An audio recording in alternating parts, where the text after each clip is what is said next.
Yes, you're bang in the middle. Hello everyone. Yeah, that's great. Did you send me that link there? I sent it to you. On WhatsApp? Welcome to the live stream of... I know you can see this. Don't tell them that. Don't tell them. Hello.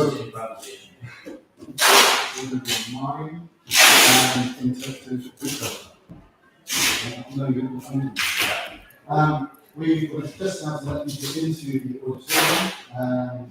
If you're joining us from far from places in the world, as I know some of you are, please let us know where you're joining us from in the comments, and let us know that it's all working okay and you can hear me. Because the mic is actually over there, so I don't know if you will be able to hear any of that. But it doesn't matter if we're doing it in mine. That's right. So we'll be getting started with actual live closeness in 5 or 10 minutes. So have a tea. You see a bit? Try sitting on the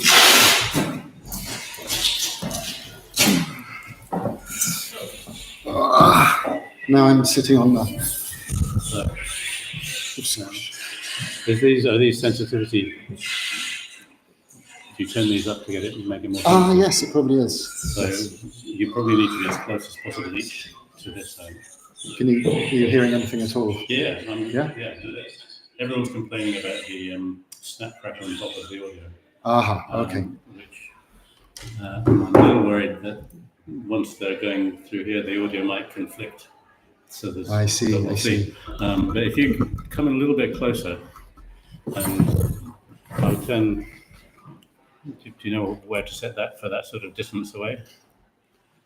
And these mics should be as close as possible to your underneath your mouth. Okay. So like even I feel like I'm at the dentist. No, that's all right. Yeah. Yeah, so that's okay. I've turned that up a bit. Okay. So hopefully that should have a bit more. Sorry? On my behalf. Okay. Yeah. Please. That's great. Feel free to do that. I've got some kind of open threads in other messaging platforms that you could just finish for me as well. Yeah. Hello from Orange County, California. Well, hey, Orange County, California. Yay. Worst ASMR ever. Ha ha ha. What's Is this being ASMR? recorded? Is this being recorded, Tom? Yes, it is. You sound far away. I think he's explaining how we can't hear now, but once they get behind the mics, we can. I think what we're going to have to do So for you to be here for the live stream or the audio volume to work well is these mics are actually very low, and I think we're probably using these speakers. Okay, we need to let people in very soon. Yeah. So. you need to add that way. Absolutely, yeah. Even further away, we might ideally. How's that? Yeah, angle them away from Yeah. This is one of those very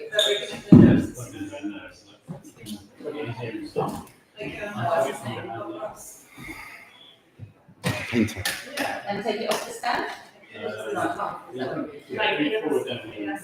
This I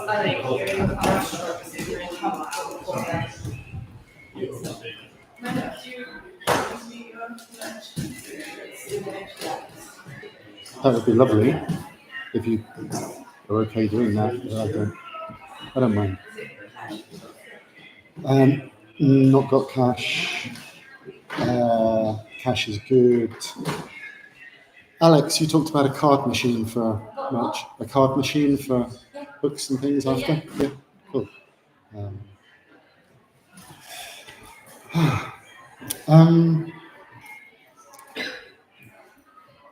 Can I have 12 bottles of Bollinger? No, could I have some fizzy water, please? We don't have this water, we have Or just some water? Yes, just water. There's other things or water. Just water, please.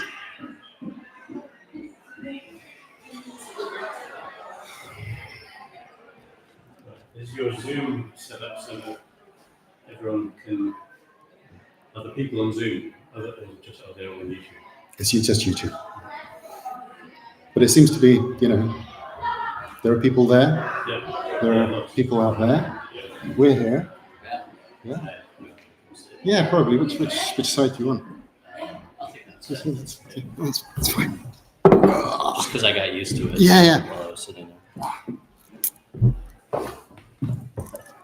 Well done, Andy. That was... How's the sound for people on YouTube? Can you see? I don't know yet. It wasn't great before. It now is normal.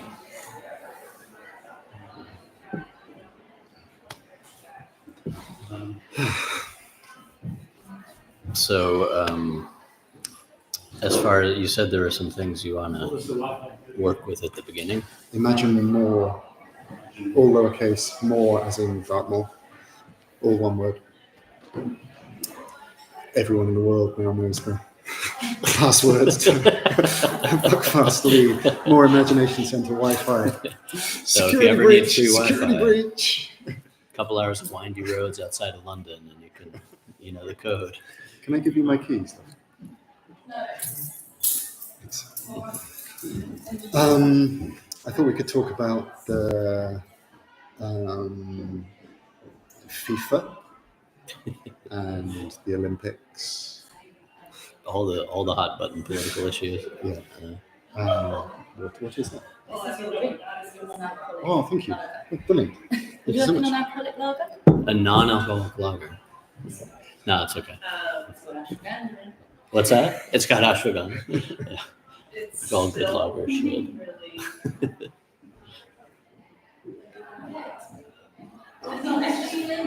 I think let people in. What do you reckon? Yeah. Yeah? I mean, we're just sitting here anyways. Do some chatting to each other. With how's that position for the mic? That's probably okay, isn't it? Yeah, I should probably do it. Check test. Oh, Yeah. that was good. Mine. Yeah, I need You to be need to closer. be. This is going to be give you the wrong impression of the sound. Well, you initially think you're really loud, where actually they can't hear you. Okay. They don't get the sound from here. Yeah. From here. Okay. I'm going to turn it down and speak. Almost speak to your speakers. Okay. I mean, Because that's what has it made any difference adjusting the level on this thing? What are people saying? That's your feedback. That's the look at all the people I see, and see, I'm going to know loads of these people. And What's that? Are you going to know many people? I'm gonna know at least one besides my wife. Yeah. Yeah. Amazing. But other than that, I don't know. See, I imagine some folks from the course might find their way here.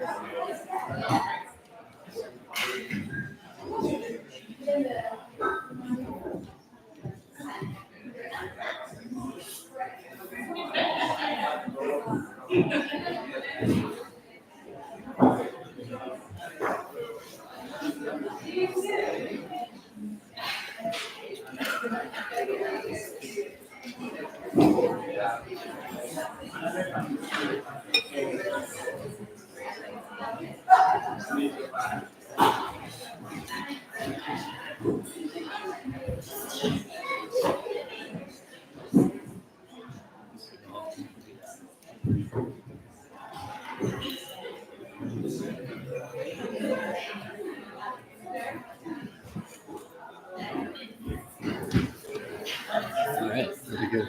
Yeah. Yeah. Feel free to intro how you want to intro. Yeah. Shall I, as this is my turf, shall I do just a little hello, and then you can do the drop in? Yeah. And then after that, I'd like to say some things about beginnings and Totally. all of that. Yeah. And I'm happy for the intermission if you want to do that. Happy to do the intermission if you want to do that. I think Yeah. we can talk about it. Yeah.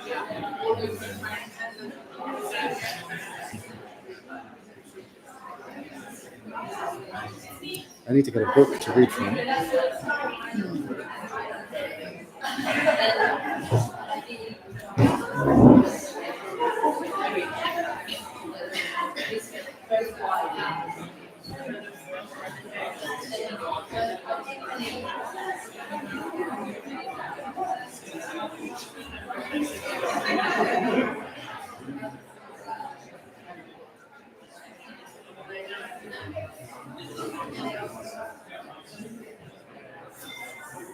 They're saying the sound is good. Oh, great. Good people.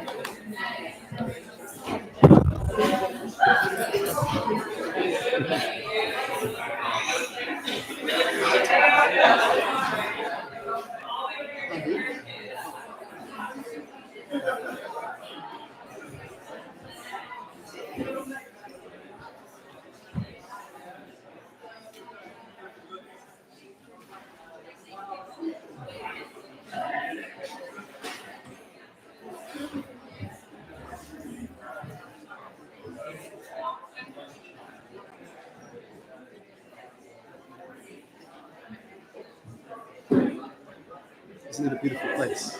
What's that? Isn't it a lovely building? Oh, it's fantastic. Yeah. Yeah, it's a great space. There's loads of rooms downstairs as well. Oh, really? Workshop space and practice rooms and things like that. Yeah. I love it. Yeah, no, it's great.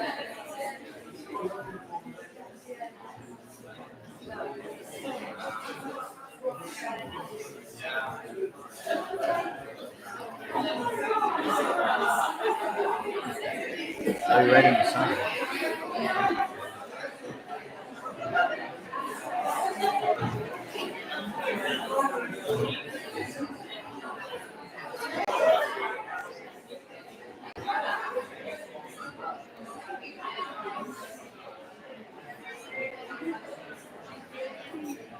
Alex. Alex. Alex. Alex. Alex.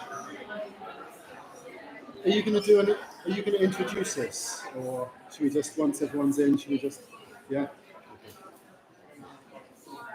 What's that? Neither are we.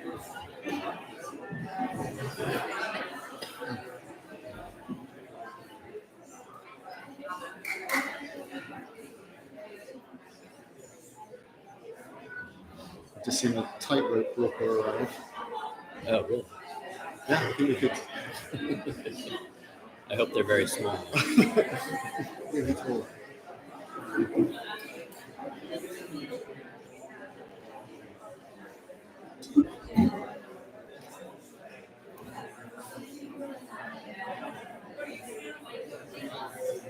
So we do this for like 2 hours.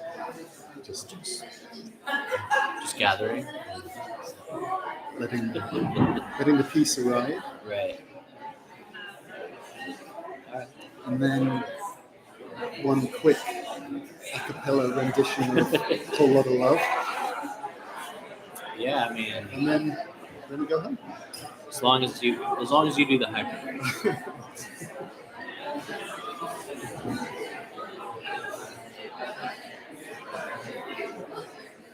Which I think would be all the parts. I think that would be all the parts. It's not really any road parts. You can do guitar. Okay. All right.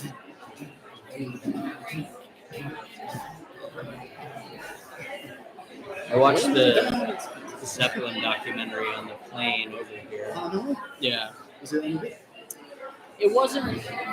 The information was good. It wasn't done in a very interesting way. But some of the footage that I had never seen before was cool. And, yeah. It feels like a documentary they should have done 20 years ago in a more kind of exciting way. But The Santana documentary was the one I'm waiting for. oh, I heard that's really good. I don't know. Is there one? Oh, I don't maybe know. I'm getting confused then. I just feel like a friend of mine told me that he saw a Santana documentary that was good. But,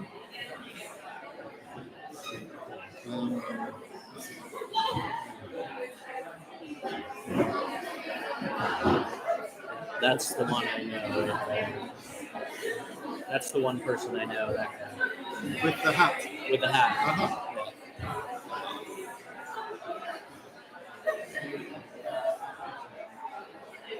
He's a really good throat singer. If we want some accompanying. Fruit Yeah. Ooh. Maybe we could have a fruit singing intermission.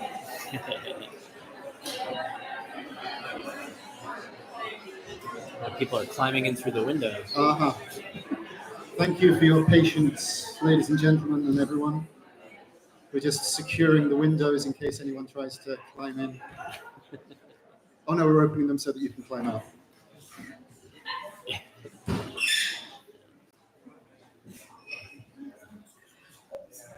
You can carry on talking. We're not actually going to say anything.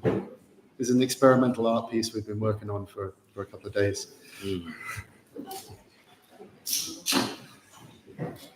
Shall we begin?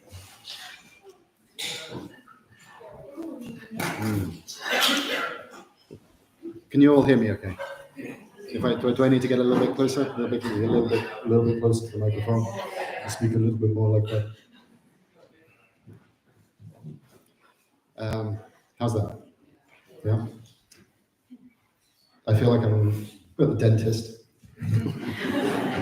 Hopefully I'm not the dentist. That's a different fantasy.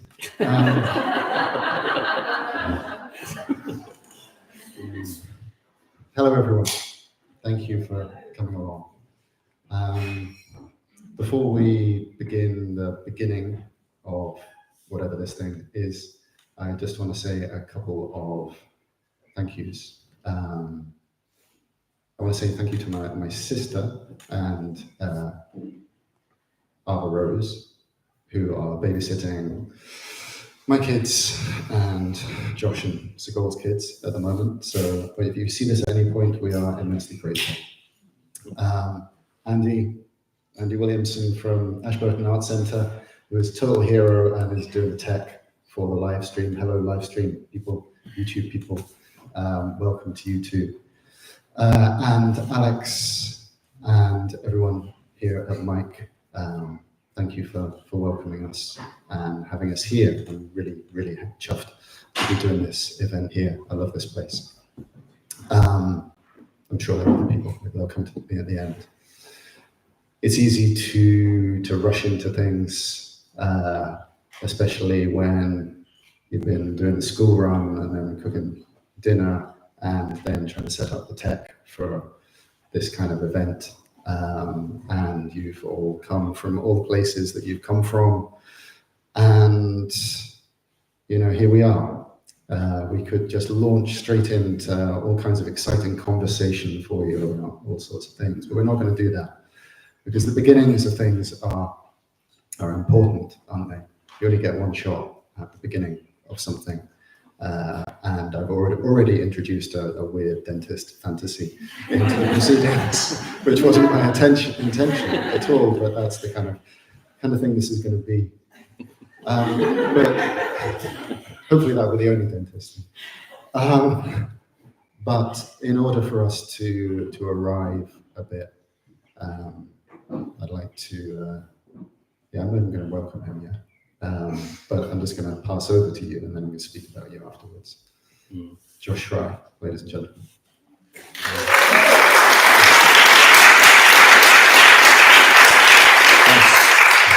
Thanks, Tom. My wife and I decided to come to this part of the country, and I knew that Tom lived here, and I reached out and asked if he might be interested in showing me a bit of the Moor, and one thing led to another, and we started talking about maybe getting together and inviting some other folks. And really happy to be here. Just want to say that it's great to be here, and this is a really profound land here. And I've only been here a couple days, but I feel it. I feel the power of the Moor. I was expecting the bleak and gloomy Moor. Like I had this vision of I had this vision of the Barrow Downs, like from Tolkien, like whites and mists, impenetrable mists. And you didn't tell me like there's this climate zone here and it's just sunny all year round. Right? That's exactly how it is. That's why we're all so tanned and so happy. Yeah. I can could see it. It was like I felt like I never left Hawaii, actually. It's very similar. I was wearing Hawaiian shorts on the Moor, which is probably not something that happens all the time. Right? But it's wonderful to be here. And I recognize there are two familiar faces in the audience, but I also feel very at home here. This is a beautiful space, and I feel the welcome. So thank you for having me. Thanks for putting this together. Everybody who had a hand in it. And, in the traditions I've studied and the teachers I've studied with and the places I've been, generally speaking, at the beginning, there's some type of offering done. No matter how small the event or the occasion, whether it's a simple meal or a gathering like this, there's some type of offering, and that offering can be very simple. It can be simply an acknowledgement. So I thought maybe we could acknowledge together, and let's start by taking a breath in together and a nice exhale out. And take a breath in together and a nice exhale out. And as soon as we breathe together, I feel something changes the moment we breathe together.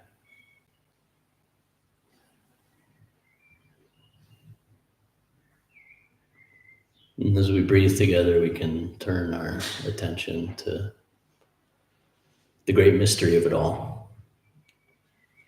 The mystery that led us all in our winding and spiraling roads to come here to this place tonight and to gather here together and to sit in remembrance of something and to feel a spark together. And we can connect to that mystery, whatever name we call it by. The mist, the mystery, the dragon. Been encountering a lot of dragons since I came to this country, mostly in Wales. But now my kids are looking for dragons everywhere. And I told them sometimes you have to feel them in your heart. And we climbed to the top of Dinas Emrys, and my 4-year-old looked at me and he said, "Papa, I think I feel the dragon in my heart." The dragon, of course, being the land itself, and the mists being its breath, and the rivers and creeks. What was that word for a little creek? Leet. A leet. The leets being its blood. We can give thanks and gratitude for the land, for the dragon. And gratitude for the mystery that brought us here. And gratitude for this pulse of life. Gratitude. Let's take another breath in together. And a nice exhale out. And a breath in. And a breath out.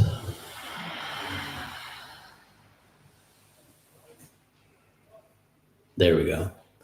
Now it's a proper conspiracy, right? Once you breathe together, it's a conspiracy. Yeah. Now it's a proper conspiracy. Ready to conspire? Shall we conspire together? Let's conspire together. Let's conspire. Thank you, Josh. Let's conspire. The question is, what should we conspire towards? What should we conspire about? How shall we conspire? What will be the nature of our conspiring tonight here with each other? There are many possibilities, of course, as to what we could all do in this space, on this occasion, with this setup. of us two up on the stage, and all of you there in the audience, and all of you there in the different parts of the world. But we were very, very keen and clear that if there's one thing we didn't want this to be, it was two middle-aged white men sitting on a stage talking about clever things and giving our take on things that are adjacent to wisdom. Yeah, because I think, well, I've had a lot of that, and I'm really, really tired of it. And I think at this point in the world, we're kind of hungry for something else. So my hope, anyway, is that we can model something else here tonight, a different way of being a white middle-aged man on stage. So that's why we're going to do some a cappella Led Zeppelin. Really, we're going to break the mold there, and then talk about cars. But he has to do that. He has to do the high parts. Yeah, I have to do the high parts. Apparently, he gets to do the guitar, pretend guitar. No, so we want to do something different, and we don't, you get a bunch of people together, and there are easy scripts that you can follow, and that kind of, okay, we have some subjects and we talk about them, and riff off each other and all of that. Obviously, we're going to do some of that because we really enjoyed that, and hopefully it's fun for you as well. But there are other things that we could do, and we would like to involve you as well, and not just talk at you. And one of the questions that I have here at the beginning of this is a question that might seem quite a daft question, really, but is something that I've been thinking a lot about in the last few months. When we come to this kind of thing, whatever this kind of thing is, what are we hoping for? Why are you here? What have you come for? Or what would you like to experience here? So if anyone's got any words that could inform us about that would be really good, and then we can let down your expectations as quickly as possible, and we can all have some fun. Why are you here? Anyone? Yeah. To me, when I come to evenings like this, Look at that fancy mic. I actually saw Josh on Tuesday in London as well. But when I come to evenings like this, to me it feels like going to the well. It's a place where I can be with people who have a similar worldview and understanding, compassion, reverence for the earth and the people within it, because it's quite hard out there right now. It's really hard out there right now for those of us who have open hearts. And for me, I wanted to come here to come to the well, to drink from the well, to be in community, and to just be reminded of, the goddess that is in all living things. Yeah. Thank you. Anyone else? And what was your name? My name's Sarah. Sarah. Good to see you again.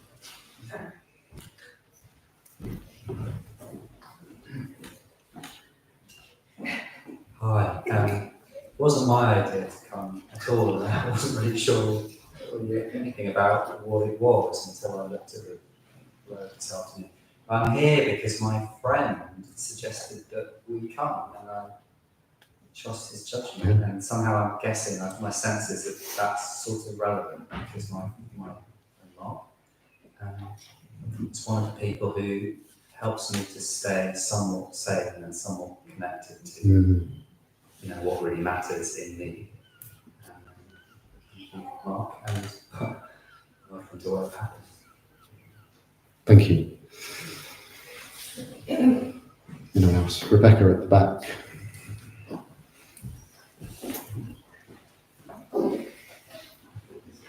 Thank you, Andy, for being the one. You might have to throw the mic, or you could just shout. We're here to make him walk alone.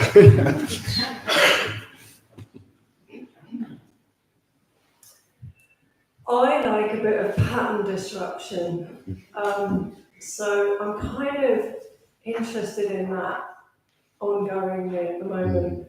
And something came up for me today when I saw something on a poster that I realised the word that came was, I feel flattened by this. And then it was like, where's the imagination? Is that the best we can do? So that's what I'm with, that's why I'm here. I'm wanting to kind of conspire with the imagination that this dominant culture has just said, you know, fuck off to. So that's why I'm here. Grand. Let's disrupt some patterns.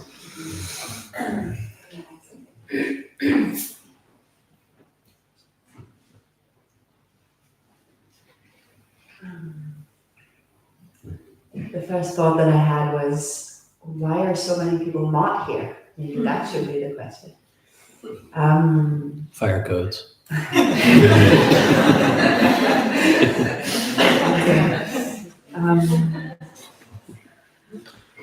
And then I noticed in myself this pattern when the world goes a bit more wild and has been going wild, that I get into this habit of like, my work needs to be bigger and my impact needs to be bigger, and somehow get into this maybe quite narcissistic pattern of I need to save the world in some way.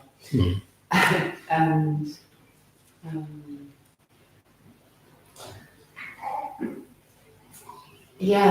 when people come to my work, there's maybe sometimes 2 or 3 people only showing up.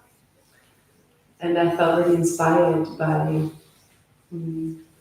hearing your thoughts and your take on small matters, something like that. Wonderful. Thank you. Yeah, more people aren't here because tickets sold out in 24 hours. Anyone else? Let's have one. Let's have 2 more, maybe? Sure. Yeah. 2 more. I'm here because of YouTube, and it was local and it did sell out, and I was absolutely delighted that somebody contacted me and offered me tickets. But also the title of tonight appealed to me because my father died 18 months ago, and he had the Schumacher book, Small is Beautiful, and I've got it at my house now. And he carried it around all the time, just saying, read this book, read this book, read this book. And yeah, so that brought me here. Yeah. Wonderful. Thank you. One more for now. Maybe we'll revisit this later on.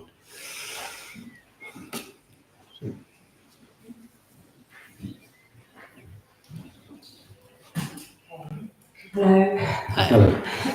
So whenever I listen to your podcast, the Emerald, it's like something of my inner compass gets put back into place where I want to be in a time of continuous distractions, taking my attention in every which way, and about what it takes to find that continuous something that keeps that thread of mythic, animistic aliveness in my everyday, with the enormity of distractions happening around me all the time.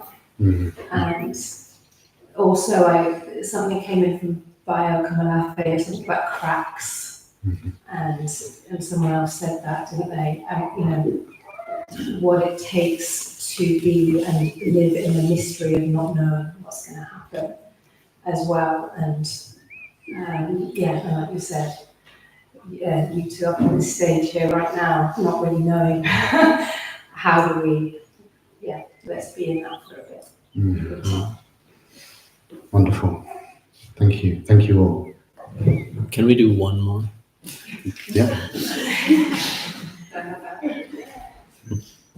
She had her hand up. Yeah. How did you get here? This is Devon.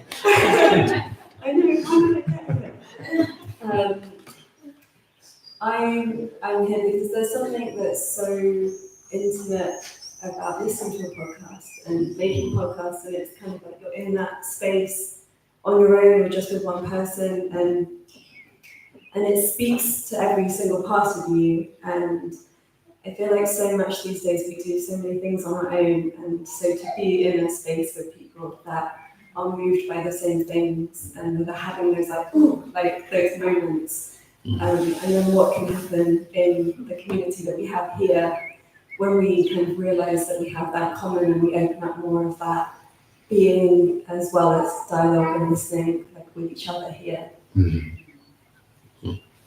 Thank you. Yeah, thank you.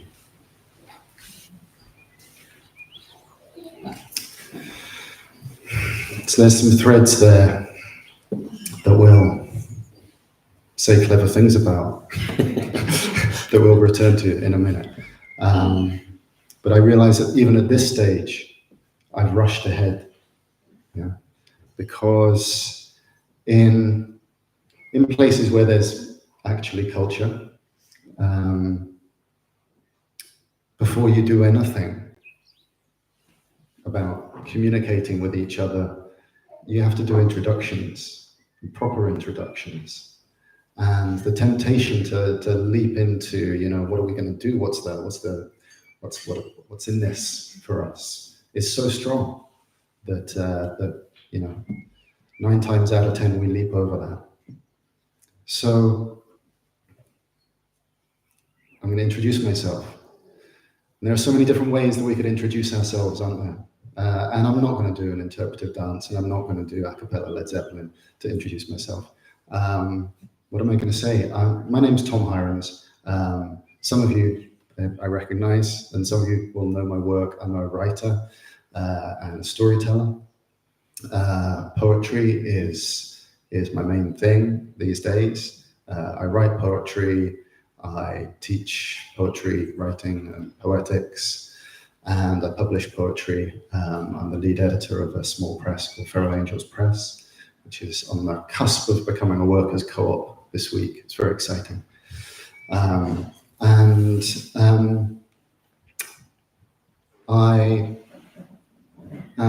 a white middle-aged man, and I grew up in East Anglia, on the other side of the country. I lived in Scotland for 20 years. I was a leather worker for a long time, about 15 years, making posh briefcases in Scotland, in Edinburgh. Then I moved to Wales, and I moved down to Devon. Fell in love. Wasn't sure how I was going to cope with living in England again, because the English are very weird. And everywhere you go, there's no trespassing signs. And I didn't really fancy that. And then I came to Dartmoor, and I fell in love with a woman who became the mother of my children, 2 beautiful boys, who are 10 and 6. And I fell in love with the Moor, this great grey shaggy beast. Not so grey today, sorry.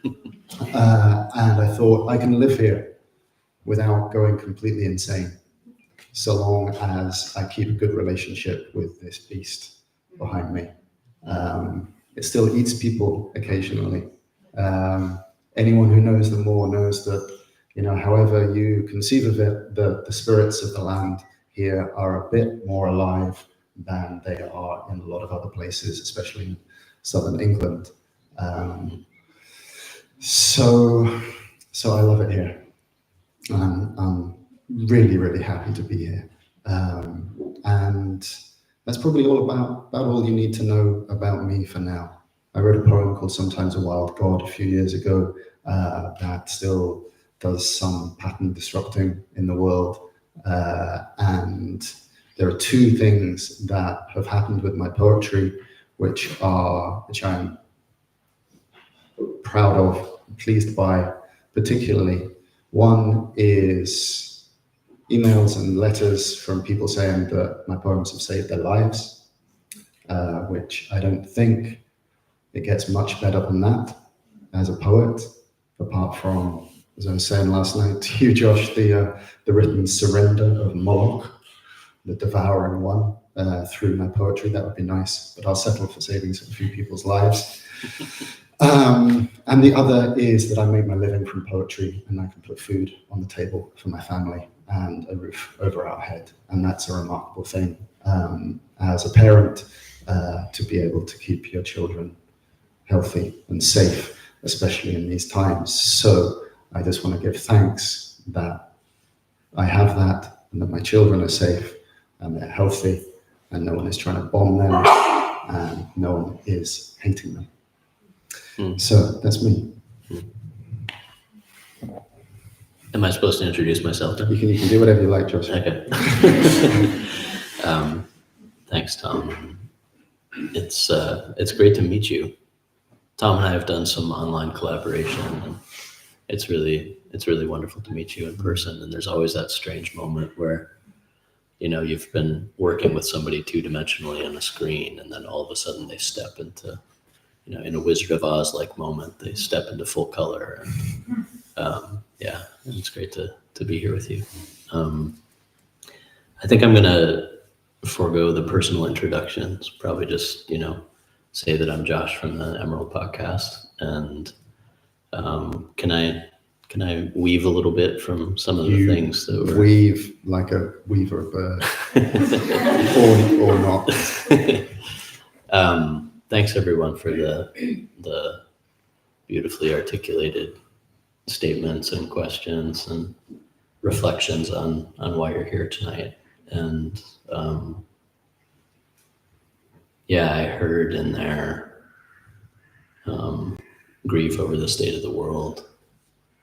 And I heard in there a want to connect with people of the same living, beating, pulsing heart. And I heard in there a lot of feeling over the place that we're all in together today.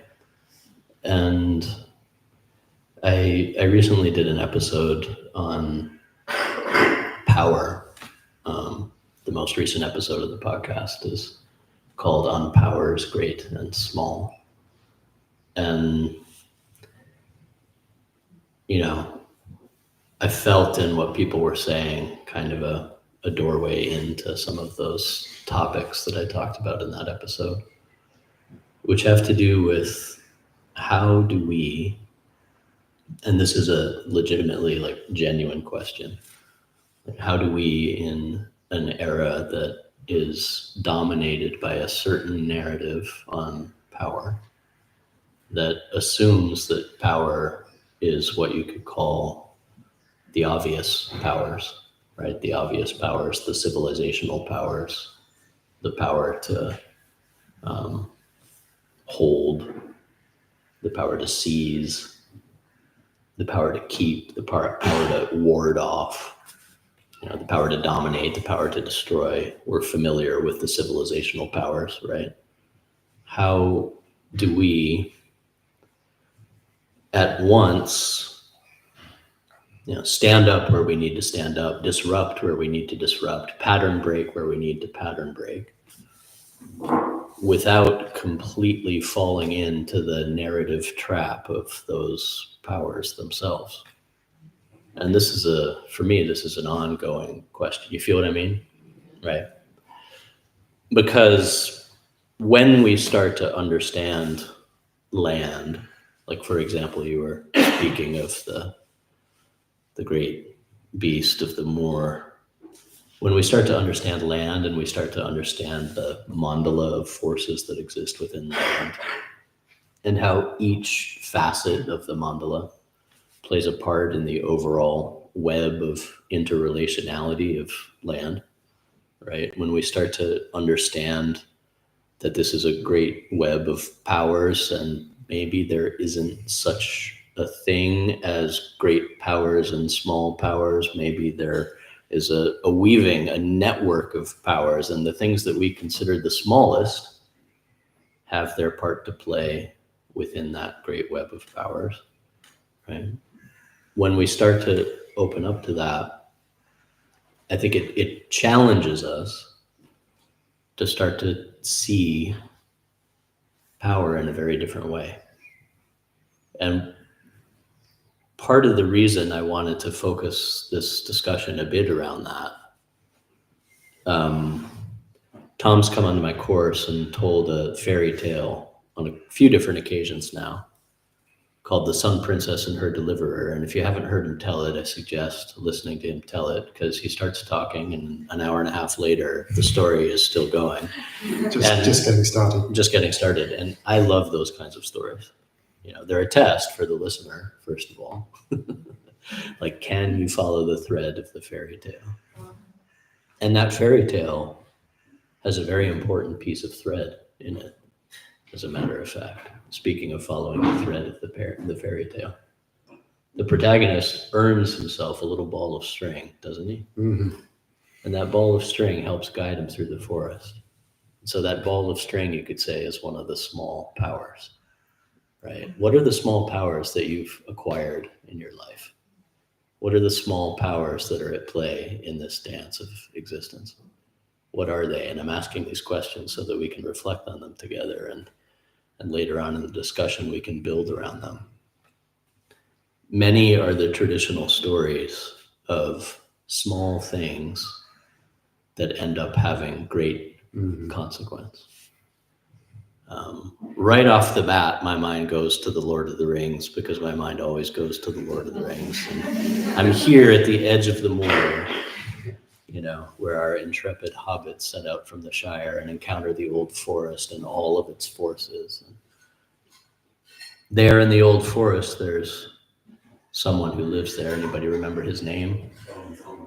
Bombadil. Yeah. He lives in the old forest amidst all those powers of nature. And how does he navigate that forest? He navigates that forest by knowing the song to everything. Knowing the song to everything. Right?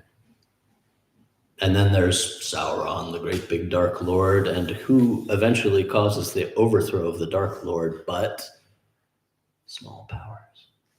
Hobbits. Tiny little powers.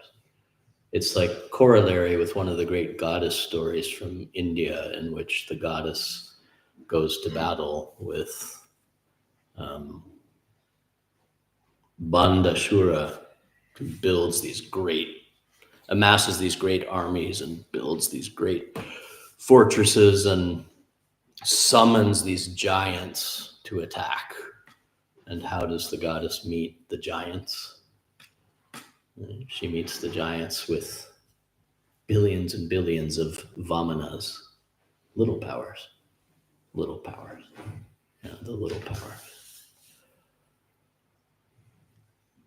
I'm going to say something now, and maybe we'll come back to it. This is the time of the year that, you know, it's light outside, right? And it's big. The presence of daytime is grand. There's something that, if you observe how traditional systems have worked around the solstice, when they want to open up the sky and make that road of the Milky Way available. You feel what I'm saying? Right? When they really want to go into the vastness. To get there, they don't come announcing always, this is the solstice and we're going to have an amazing experience today, right? Sometimes the way you get there is you find a little hummingbird that can take you there, right? There's a story of the little hummingbird that soared upward. Rainer and I heard that story told in the backyard lot of a motel outside of Chama, New Mexico, in fact, by a really incredible storyteller named Den Zolo. And he told the story. It's a I think it's a Chumash story of the little hummingbird that finds its way to the ceiling of the sky and pricks through the blanket that's been cast over the world and lets the light stream in. So what I'm suggesting with this is that sometimes when we want to summon what you could call great powers, our point of access is not directly charging in and announcing ourselves as a summoner of great powers. You feel what I'm talking about? Most traditional ceremonial cultures I've encountered don't work with it this way. We live in the time and land of the obvious powers, right? But we can remember the little powers.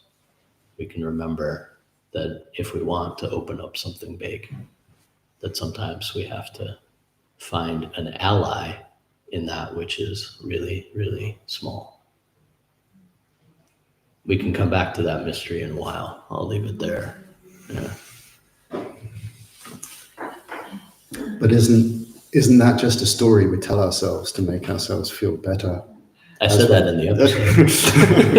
as we're crushed. By, Yeah. Did you listen to the episode? No. I actually said that. Almost exact same thing. We have one mind at this stage. Yeah. Do you want me to answer that from my perspective, or should we do that later? Yeah, let's do that later. Let's because that's the obvious thing. Right. I'm here to bring some of the devil's advocate and some kind of shadowy, that's nice, but we're being fucked. So, as you can tell, that's a perfect segue into some poetry.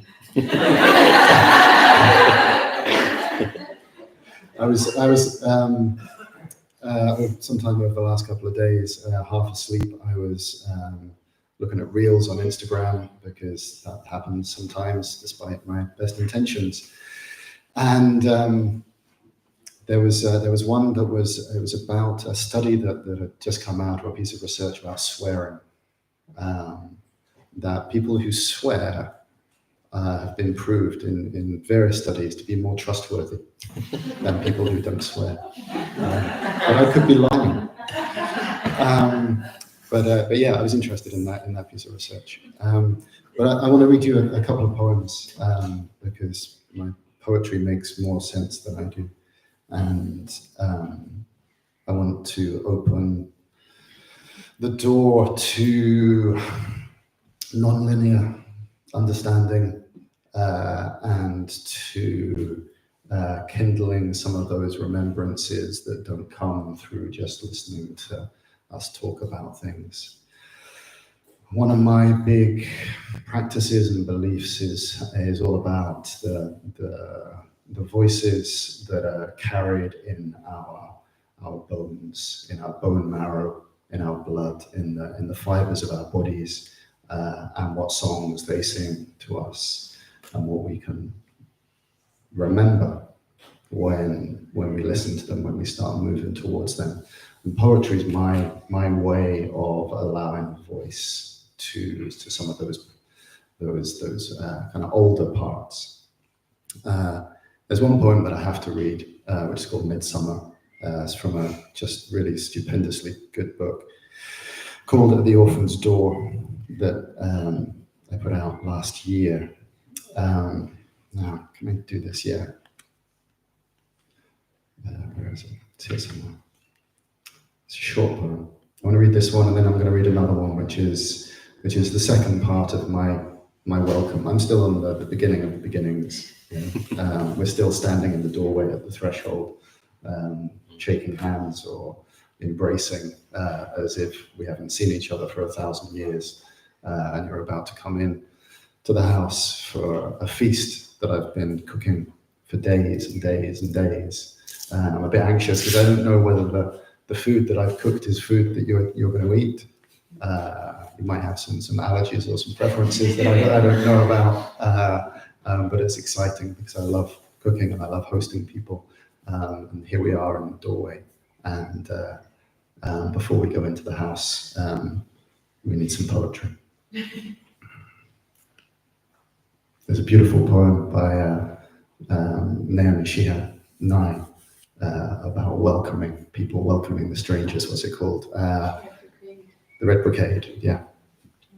When Rosie and I teach, we often use that poem. It's just such a beautiful poem. But I'm not going to read that one. I'm going to read one of my own. It's called A Midsummer. In a graveyard in June, the sun arcs high over the old parched trees. Light pours onto the stones. The skylarks and the blackbirds sing, relentless as time's turning. They have not heard the news and would sing their songs regardless. I lift my face to the bright horizon and squint towards rapture or catastrophe, or that third thing which is life. I have heard the death groans of 1,000 of my dreams, but the life song of possibility still rings loud in my ears. Here, in love beyond the odds, is where I've made my home. I'll sing and dance all summer with death's bridesmaids in the flowers, foregoing optimism or despair. I don't have a choice. When I turned down death's advances, the decision was made for me. So now, I'll make love with this world, whether it's in summer's bright blooming or in winter's wither and the grave. Mostly I write the same poem again and again and just try and find different ways of saying the same thing. That's like kind of midsummer themed version of the one poem. But this poem is as a welcome to all of you. Can you still hear me okay, even if I moved kind of just a little bit down? Okay. And this one is called A Party for the Broken, because that's really what we're at here tonight. A party for the broken. Tonight, we will have a party only for the broken pieces. Only the crooked and the blunt ones are welcome tonight. The shattered and the stained can come, but you perfected ones should stay away. All the orphans and exiles will be arriving soon with their bundles of rags and sorrow. Make room, you bright angels. Now the wounded are coming home.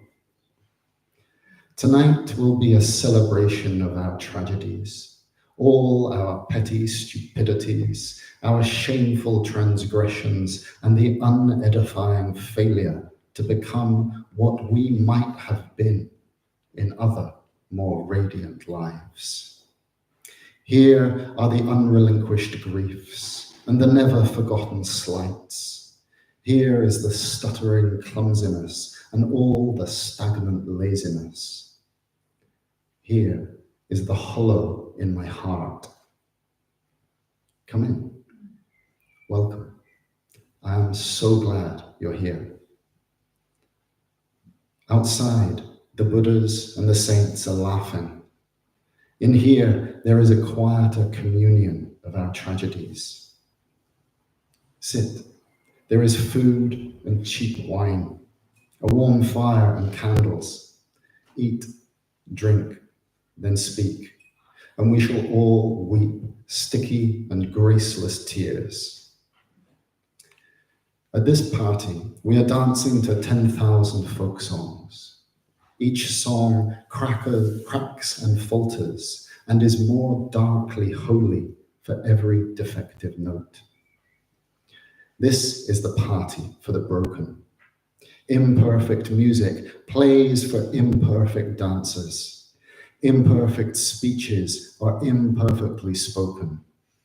We bang tables and forget our words. We wash the floor with our tears. You shattered and stained beauties, all crooked and graceless as you are, blunted by the hard world of death, love, and the push of time's spear. You who are more glorious than statues, as rich in stories as pirates, as worthy as comets or stars. This is the secret I have to share with you tonight. Our dark-tongued singing reaches heavens even the saints don't know.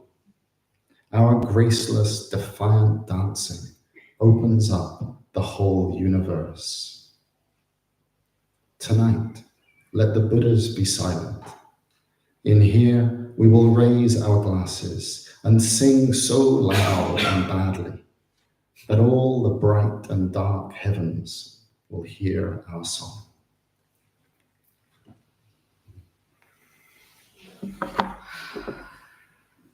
Slange.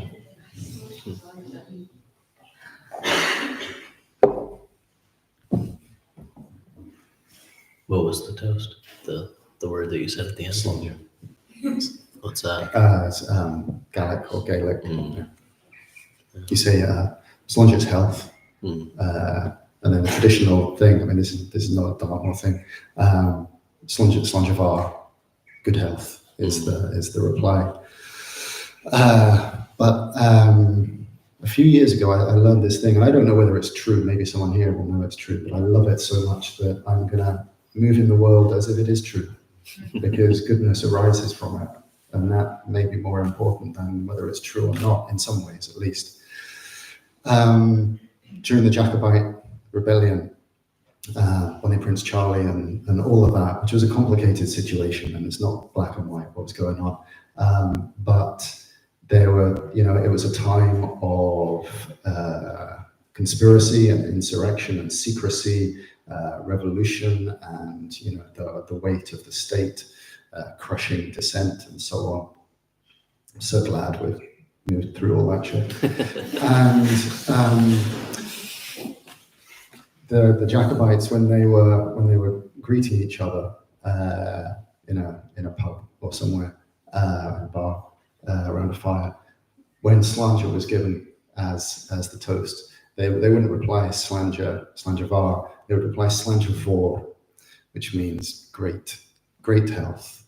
But the vor, M-H-O-R, if I remember right, also contains the seed syllable of Moor, from which things like the Morrigan come, and has connection with Mary, and has this great female sense to it. And because the Jacobite rebels were Catholics, this was their secret code to one another in the toast, that they were not just praising great health, but they were praising in a way the divine feminine, or their take on that kind of thing. Slangevor. Beautiful. Yeah, it's so interesting. 50% of my familial line is Scottish, but my grandfather left Scotland when he was a little boy. And so this trip for me has been a lot about rekindling some of that familial connection and ancestry and root. And it's really powerful to be up there and feel the elemental forces, and also feel the suffering that drove him to leave. The fracture that drove him to his family to feel like they couldn't stay on their ancestral homeland. And I've been feeling that since I've been here, like the repercussions of fracture, like what it is for a person to feel like they can't stay on their ancestral homeland.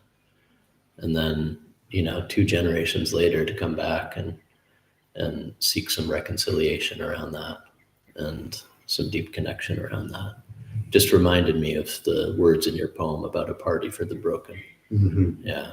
A party for the wayward pilgrims, the outcasts, the wanderers, which we all are in many ways, some more obviously than others, in terms of not living in the lands of their ancestors.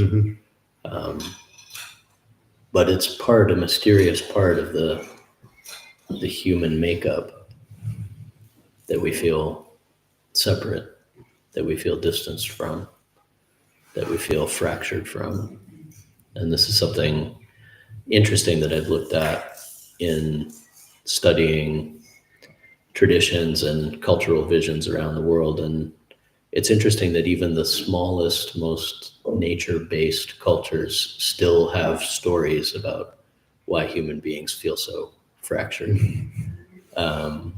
So to me, I see like the party of the broken as all of us. And that's what I was feeling in that poem. Oh yeah. Yeah. Yeah.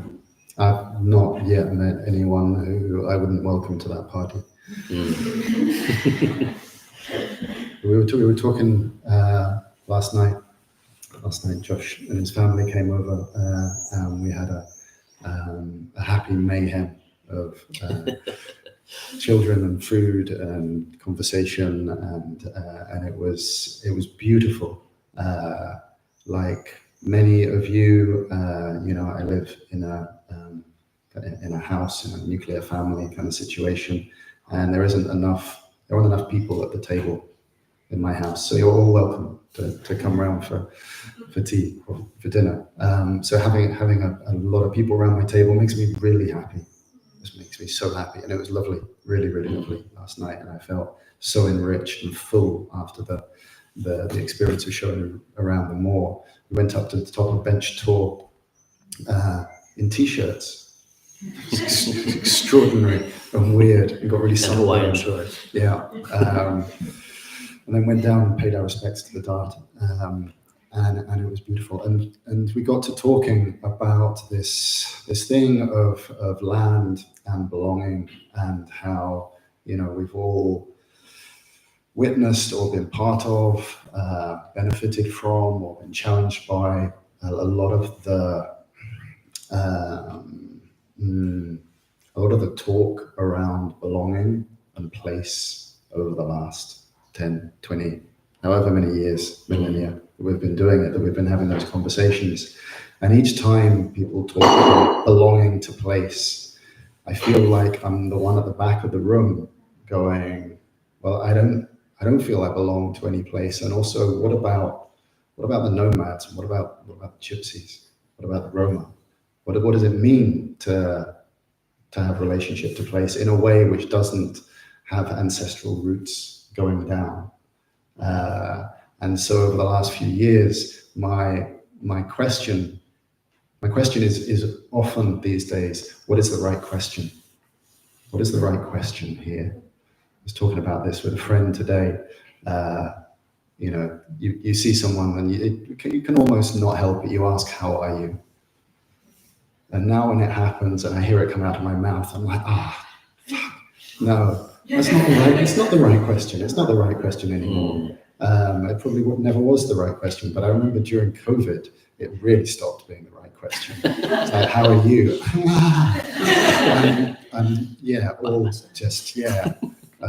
I'm insane.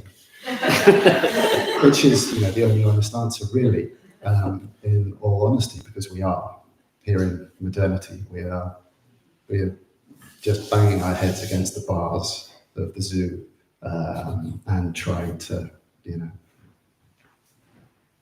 trying not to just roll around in our own urine. That's my aspiration most of the days, anyway. But yes, the question, so we were talking about what's the right question to ask when you see someone. How do you want to be greeted? What question do you want to be asked by people when they see you? And we didn't come up with any firm answers, but I quite like in Greek you say tikanos or tikanate. What are you doing? Yeah. And it takes you away from I'm feeling this and I'm feeling that, and there's all this stuff going on, which is a super powerful question if you haven't been asked that for a long time. And for some people, that is the right question. Someone who has never been asked, how are you? No one has ever given a fuck what their experience of life is. That is the right question. And click, click, click, click. That's 40 iron doors, just bang, bang, bang, open. But for most of us, we don't need that question. we could be asked, yeah, what are you doing? That takes us into a different place. But what I'm discovering over the last year, as I have a lot of conversations these days with poets in different parts of the world, and one of the projects I'm involved in has been particularly focusing on Lebanese and Palestinian poets. So I've been speaking to Palestinian poets and Lebanese poets, or people coming from those backgrounds. And something about being around them has drawn out a different kind of manners in me, which I'm loving. It's like I'm learning manners from people who have culture, as I say. And so these days, the question that I ask when I'm meeting someone in that kind of context, more often than not, rather than how are you or what have you been doing, is how is your family? Yeah? How is your family?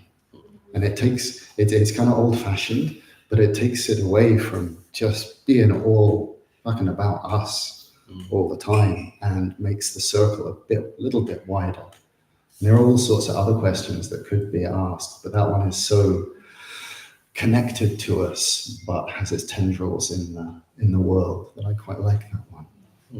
So, how is your family? How is your family? We could just sit with that for a minute or two, if you were asked that. You know, we have complicated relationships with our families, of course, and all of that and everything. But what does that do? Good questions are generative. Life force comes out of them, is kindled and nourished by them. There's no such thing as just a question. I'm just asking the questions. No, you're not. You're following an agenda. trying to derail this conversation or whatever. Yeah. How is your family?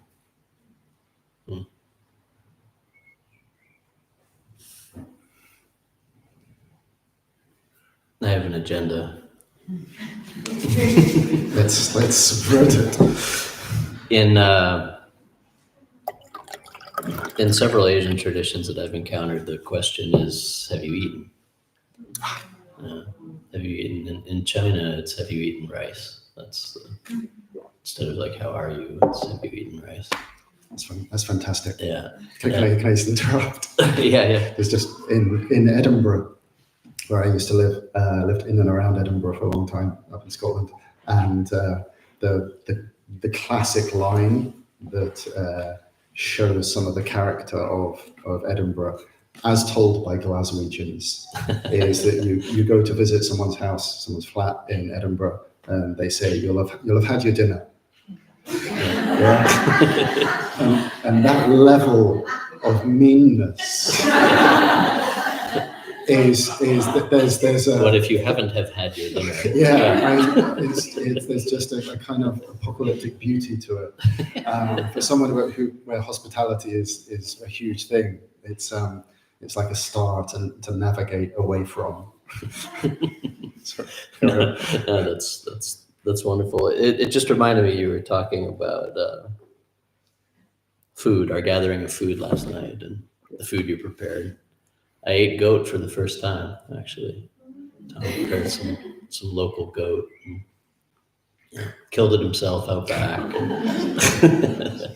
But I got the kids to kill it. No, it's delicious. It's a delicious chickpea and goat curry. And what you were speaking of reminded me of the power of sharing a meal together. And so, you speaking lovingly of the power of sharing a meal together inspires me to kind of turn that like, oh, but isn't that just a story we tell ourselves? Like, no, it's not. It's not just a story we tell ourselves. Like the power of food, the power of breaking bread. There's a story that I come back to sometimes about a sworn white supremacist leader, Derek Black, who was like the inheritor to a very toxic family, basically, and he was all set to sit on that throne and become the next person to espouse, you know, whatever he was going to espouse. And he enrolled in a college, and he went to that college, and some people at the college found out who he was. And rather than tar and feather him and chase him out of town, they invited him to dinner. And they invited him to dinner once, and they talked, and then they set up a weekly dinner. And they had dinner with him over the course of a year. And in the course of that year, he changed, and he gave it up. And now he speaks against what his family stands for and has disrupted the pattern. And the way that those small powers work, you know, has anybody here ever had their life changed from a meal that you had, a conversation that you had over a meal? Maybe it wasn't just one meal, but maybe it was meals over time. And so for me, like, you know, the part of the podcast where I kind of ask myself that question, like, is this just a story we tell ourselves about the small powers to make ourselves feel better? And meanwhile, the, you know, insert example here, meanwhile, the tech bros are dominating the world, and orcs are out trampling daisies just for fun. And, you know, in the United States, like, you have the governor of Florida saying that if you come out and protest, he's going to shoot you. Literally saying that, like, you know, yeah, those obvious powers have to be met in court, and they have to be met through protest, and of course, you know, but let's not forget the other powers too. Let's not forget the other powers too.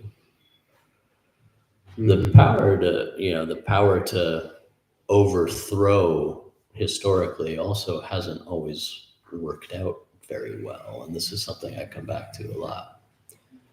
So within that, you know, do we buy into completely the terms of the obvious powers, or do we start to look and examine and put our feelers out for the smaller powers?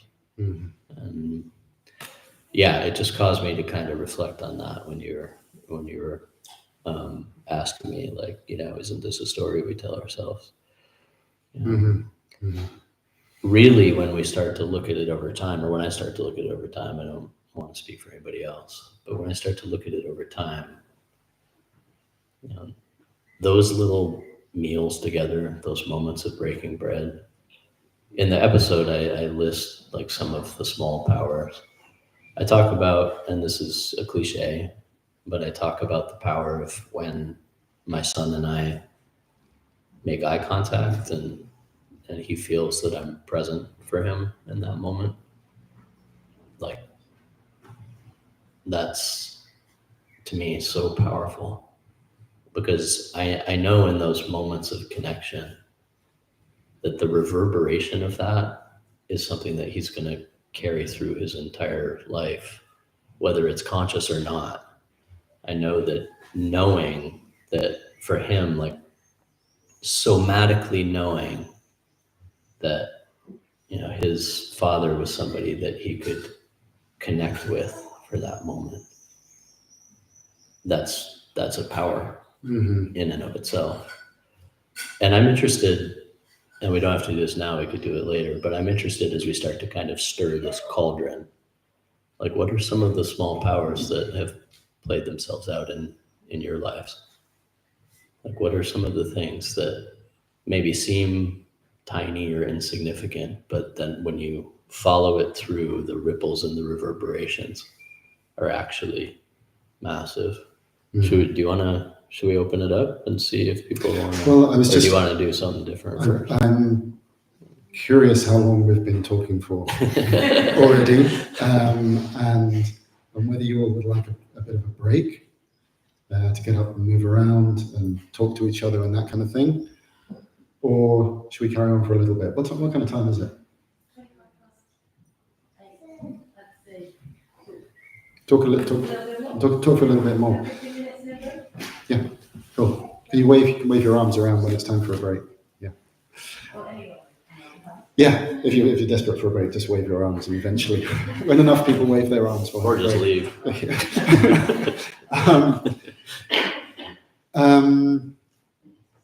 Yeah, so we could open that up there. There was just one thing that that struck me as you were talking there, Josh.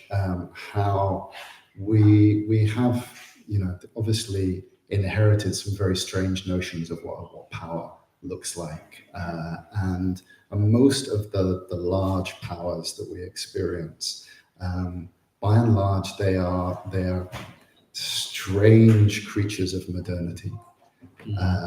And the actual powers that I encounter, that are actually powers and have beauty and change me and kind of enter me and touch my soul, they all seem to come from the direction of the parts of antiquity of myself. Yeah, so all the things to do with connection, the things to do with the entangled life, the memory in my bones of how it was when we lived in a live connection to the living matrix of reality and the kind of the wonder field, which we did for a very, very long time. And modernity is just a thin crust on top of that. When I make contact with those memory parts, and I start feeling the effect of the green pulse that comes through those parts, then those small powers start to arise all over the place, and it's as if they are naturally kin or connected or made of the same nature as that green pulse. So it's like the small powers are more part of that than these big powers. It's like the big powers usually suggest to me that something has really gone awry already. Yeah. And there is obviously this endless question of how do we face the large powers, and this is one of my preoccupations, is like, is it the largeness of the powers, the arrogance of the large powers, and the way that they try to convince us that they are unassailable and will last forever, and that despair is the only place to live in. Or that human beings inevitably were meant to colonize Mars. Like that's absolutely positively what we're here for, right? Yeah. Or that we're meant to upload our consciousness into chips, or that we're meant to, and that is when you feel into that, like that, what you're saying, that like convincing, it's like, that's how desperate those powers are. Yeah. The only way they can make a case for themselves, like, is by saying invoking the inevitability of it, invoking the size of it, invoking the obviousness of it. And that just shows that it's like a balloon made of foam. It's like those are the easiest. Those are the powers. Sometimes the world of like digitally realized charts and graphs has some kind of magic beauty to it. And if you happen to see a stop motion map of the way that borders have changed over the past 1,000 years, you know what I'm talking about? Like, you see just this cloud flow. Oh, there was a power that thought itself eternal. Oh, there was another power that thought itself eternal. Oh, there was another power that thought itself eternal. And all those guys who are saying that stuff are going to be dead within a century. All of them. And to me, that's the power. Time is the power. We want things, of course, to reconcile in the way we want them to reconcile in a certain amount of time. I hope that they do.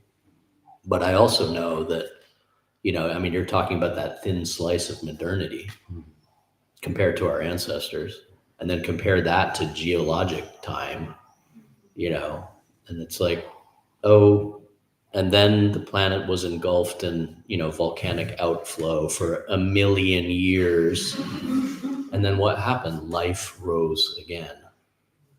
And, you know, I know that's no solace for somebody who's having their neighborhood bombed.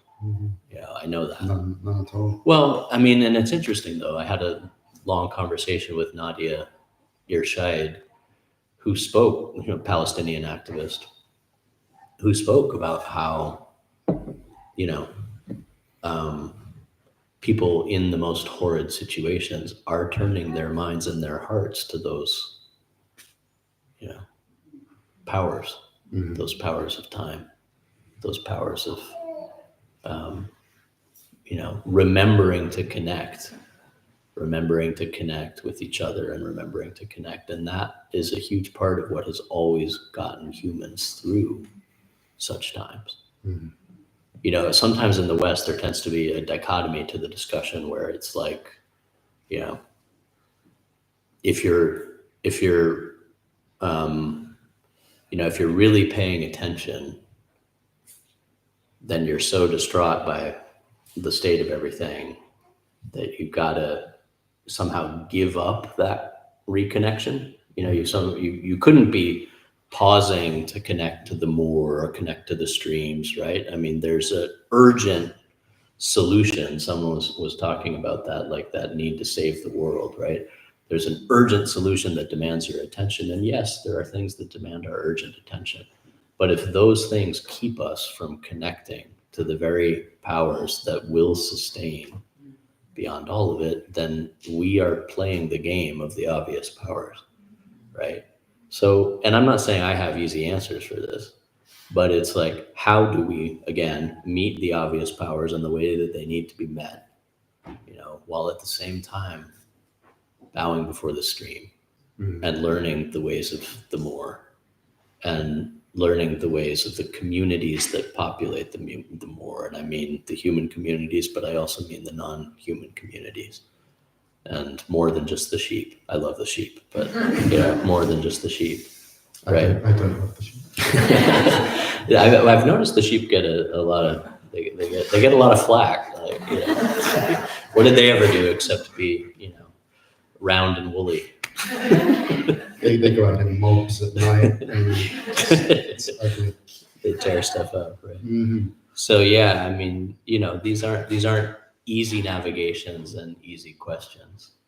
But I've met people, you know, who were facing dire circumstances, who what kept them going in the midst of facing those dire circumstances was this type of small daily connection, small reconnection to the full mandala of powers, right? The full mandala of powers. Yeah. So I kind of interrupted you there when you were talking. That's fine. I have no memory of what I was talking about. I have a very bad memory. About how the obvious powers announce themselves with such grandiosity and are like so certain that they're going to last forever. Like Ozymandias, you know, who declared himself king of all the world, and then the sands came. Totally, and that arrogance is, you know, in that arrogance is there some vulnerable armpit, or you know, the hand around the ankle? Is that the weakness, one of the weaknesses of the great powers? I do want to come back to the naming the small powers, but just before we do that, we're talking about this Lithuanian folktale, the Sun Princess, which I love telling. It's one of my favorite stories to tell. As Josh says, it's really, really long. So I'm not going to tell it here.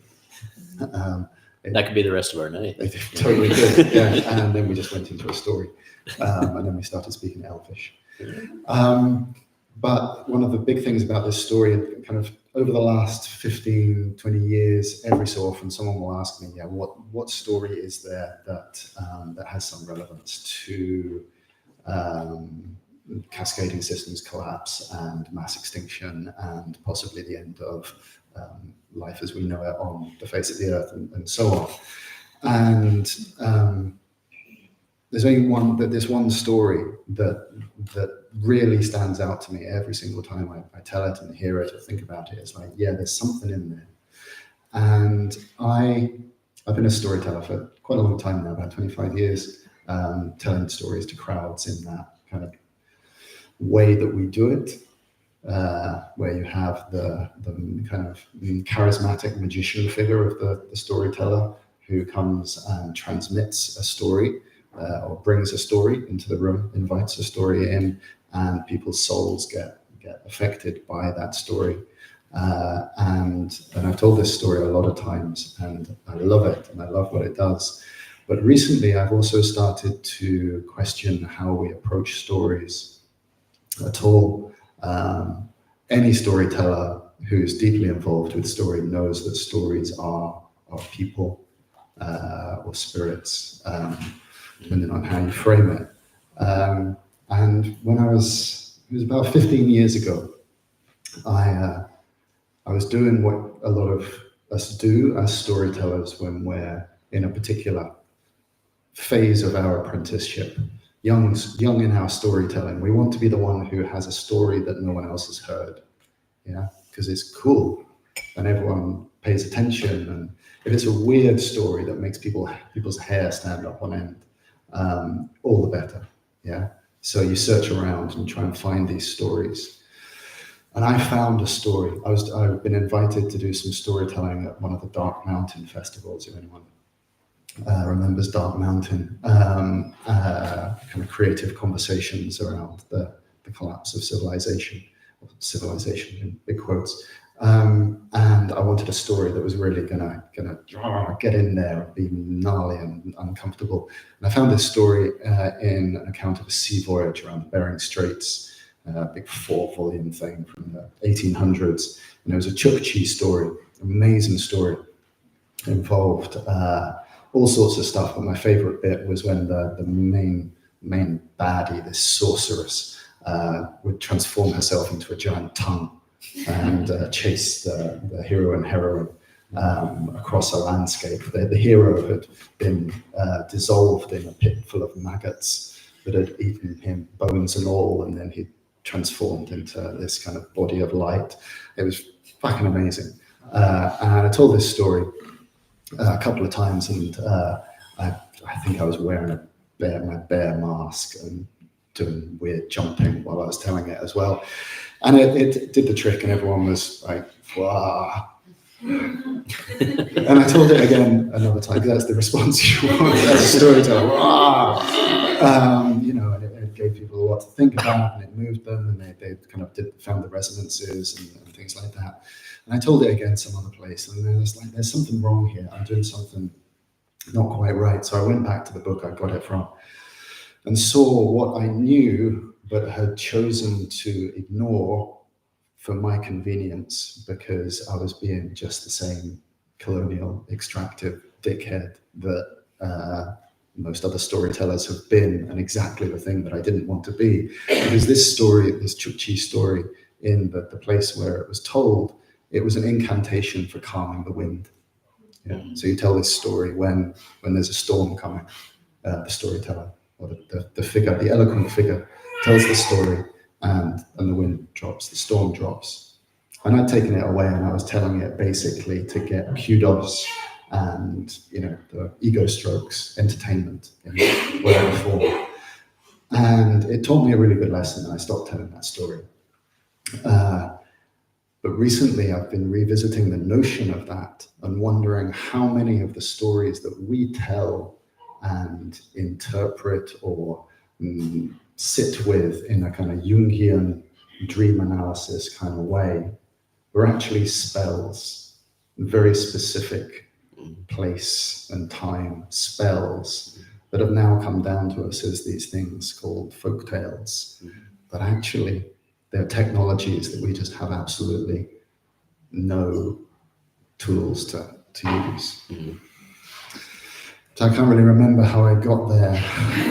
The Sun Princess and her. Sun Princess, yeah. Maybe I'll talk about that story in the second half, because there's some really big stuff about small powers. Should we open it up for some small power talk? And then We're doing the talky thing. Yeah. The small powers. So we named the power of breaking bread and sharing a meal together, of asking someone, how's your family?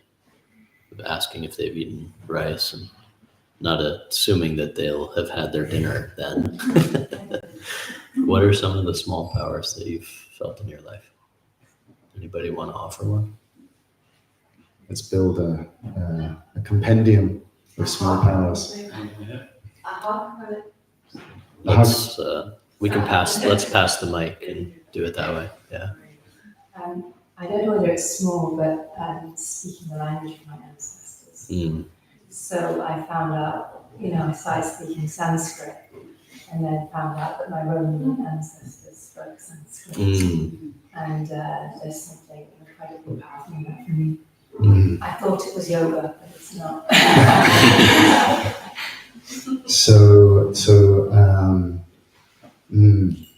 Yeah, the way you use language, having some, what is it? Is it the roots to the ancestors, or it being a choice, or I wonder what the particular. So for me, I discovered the person that the Romans would have been revering, which was Kali, for example. So just doing a little bit of history and then trying to formulate something that's meaningful to my particular family line that roots me to place. Yeah. Lovely. We were talking about that last night as well. Someone online could hear the swifts outside, and they commented the small power of the swifts called. We can talk. We're actually not going to talk about anything else apart from swifts for the next hour because I'm completely in love with them. I'm joking, but they beat their wings 8 times a second, and if you move their nest, they will. When they fly, halfway around the world to southern Africa, and they come back, and if you've moved their nest, their nesting site by like 10 or 15 centimeters. They will fly all that way and come all the way back and then bang into the wall. Yeah, they're pinpoint homing, but not looking particularly sideways. They're extraordinary. Anyway, that's your swift moment. I'm very grateful for the swift moment because it has been the swifts while I've been sitting here that have, and Blackbird who's stopped now. But the blackbird was singing for probably most of the first hour. And that sound, I have a particular connection with blackbird, but anyway, that sound, or I'm in the garden and there's a robin just hopping about, or and they look at me right in the eye. And those moments is like, what's happening here? I'm not thinking that in that moment, but like something is happening here. And that is worth showing up for every day. That's worth showing up for. Yeah. Big time. Beautiful.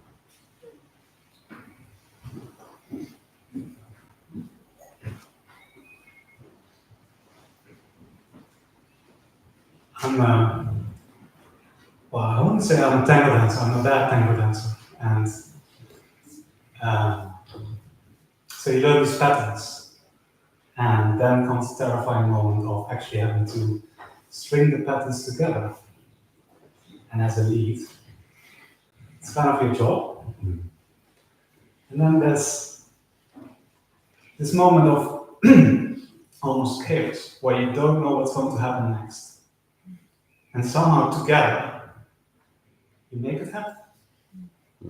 Like there's these brief moments where I wasn't completely stuck here and thinking, oh, how am I going to do this? But it just happened.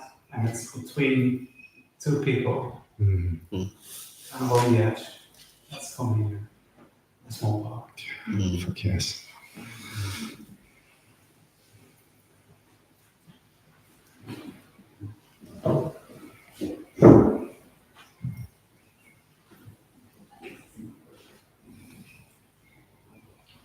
Over the last several weeks, I've been receiving tending from an elder. It's probably in his 60s, in a group of men that I meet with. I'm bringing that up as sort of like a twofold thing. There's the bird theme. I'm just going to carry forward the bird theme for a second. But I wanted to mention him because he kind of brought this for me too. But just speaking as somebody who did not have a father, we both are fathers, and hearing the way you speak of your fathering Josh on the podcast brings me to tears often. And to sit with what it is to have over several weeks been tended by him and to find a paternal care for myself inside. It's inestimable for somebody who's lived 37 years without that. Mm-hmm. And he suggested something to me about asking for help. And the help that came was a magpie. And to sit with that blue feather, I think, between the black and the white, I'm thinking of the conversation about power and like to meet the powers with a deeper, more resonant, more rooted. That blue feather feels something like that. Mm.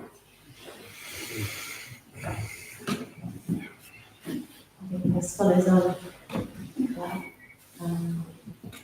It started with dancing in the kitchen, and then it became cups of tea and stories, and eventually it became plumping the cushions and holding hands and holding the good tea.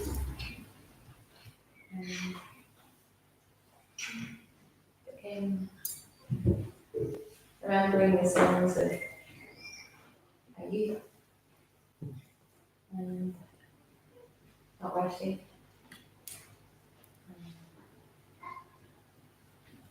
Remembering acts in tending and dying and in the acts of the grandmother. That can complement.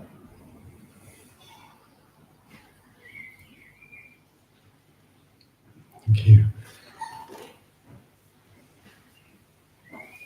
I want to speak to the small power of tears, even a tear, that really sacred water. It mirrors the vastness of the ocean. And in myself, I've spent a lot of my life leading or trying to control with my fire, with my anger and my loud words. And I realized that, I'm starting to realize that sometimes more vulnerability, one small tear, can have a lot more power. Mm-hmm.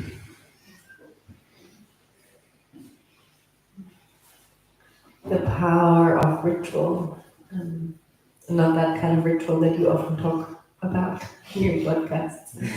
These earth-shattering or initiations or rites of passages, but the kind of everyday ritual, like lighting a candle for a deeper conversation, or gazing into each other's eyes before we speak in a relational context. Or the ritual of starting the day with a breast massage or touching your body in a sacred way, in a deeper way. Those kind of rituals that connect. Yeah. Thank you. It's a very English thing. Cup of tea.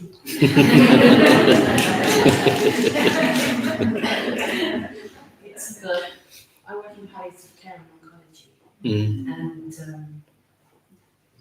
I have to meet people in really difficult places, and it's making that cup of tea and bringing it to them. It's that first act of kind of love and support and care for something. so small, but it's really important. Yes, to a cup of tea. Yes, It warms my ancestral blood to come to the UK and travel to this quaint little place in the stone walls and hear the pronouncement of the small powers being cup of tea. It's like, what more could I want from my UK journey, really? In the second half, Thank we'll be exploring the power of the digestive biscuit.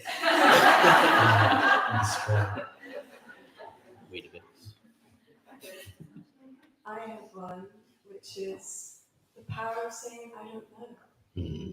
I feel like so much is certain. I know this, and this is how it's going to be, and we're going to solve it, and this is the way, and I don't know. Yeah. Yes, yes. Well, people say, I'm not sure, so that's what they mean. Just here, Andy.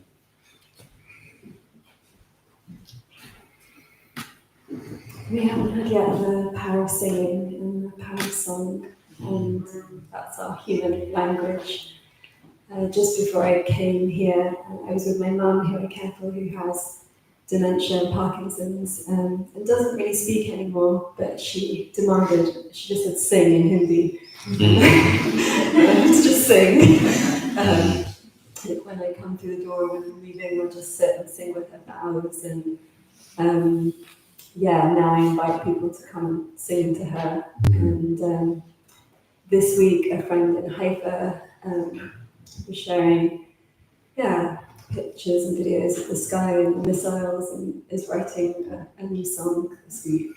And it's just our way of making sense, isn't it? Mm-hmm.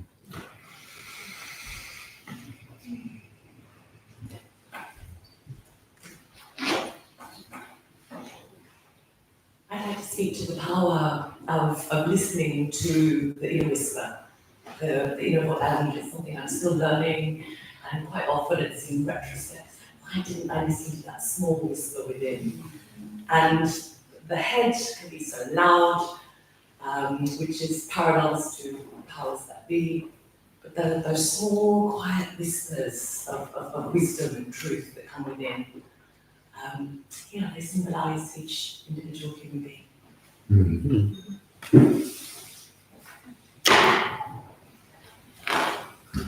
Should we have one more? Unless there's more than one urgent. Sorry. No. I recently learned how to switch from looking at myself to looking from myself outwards.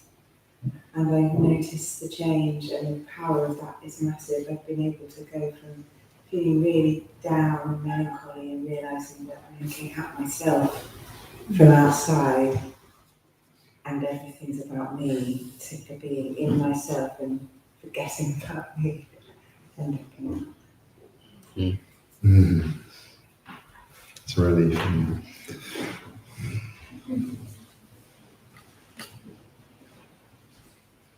Small powers, beautiful small powers. I was really struck by the cup of tea,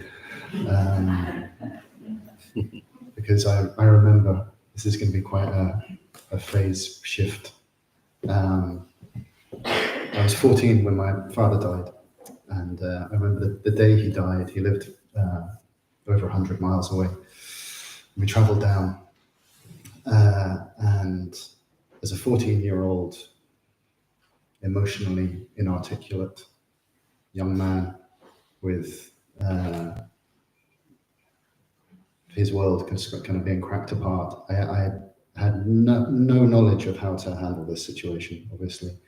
But as gradually my relatives gathered at the house, at my stepmom's house, and the obvious grief unfolding, my job became making tea for everyone. And for just, I don't know, hour upon hour, I just made tea. and I think everyone just accepted the tea and probably poured a lot of it away, because they could see that this was an important function that this was serving for me. So yeah, when I think of the power of the tea, that's the place I go to with that. I think now would be a good time for a break. Buy lots of things at the bar because this is a wonderful place and they need your support and your money. And if you find someone next to you, maybe share some small powers with them, either through being and doing the small power with them, or just sharing what your small powers are. That's just a suggestion, a different way of interacting. Beautiful. Yeah. Thanks, everyone. See you in a few minutes. How many minutes? How many minutes? How many minutes? 15. 15 minutes. Fantastic. Yeah, thank you so much. See you soon.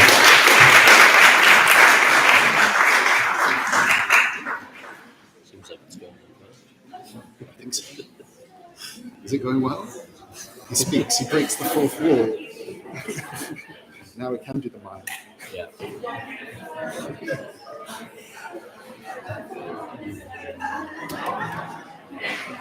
Aha!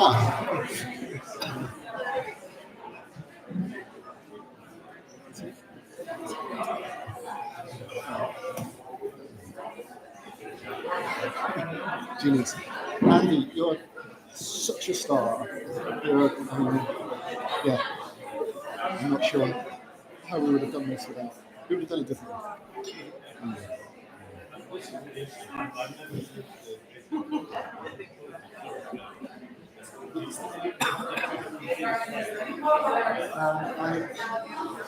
That's a really cheap machine, which I only got because this piece of software is the only piece of Windows software. It's only Windows. I use Linux for everything else, and I can usually find a way around. I couldn't get this to it, so I got this laptop. I believe there's Mac version of it. But so yeah, I assume that machine will be fast enough to actually do the.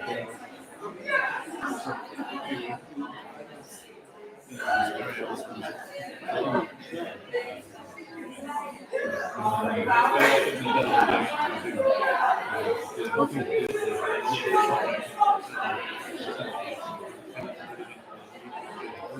And it's yeah, we used to use it for history when we were doing stories from the truck during COVID.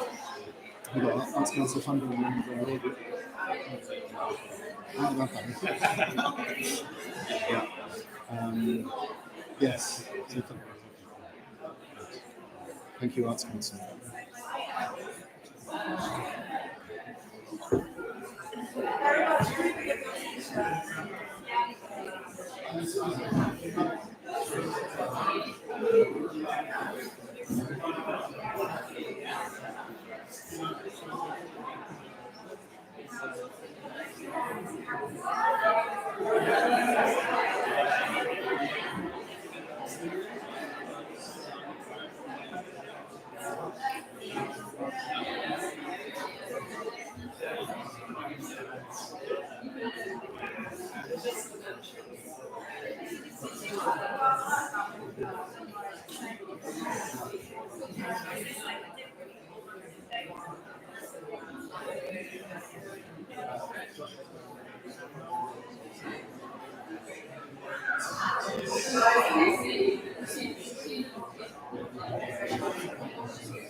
Thank you so much. Oh, bless you. It's going okay. Yeah.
just going to say a quick hello and then we'll take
Josh.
We can also go back and diligently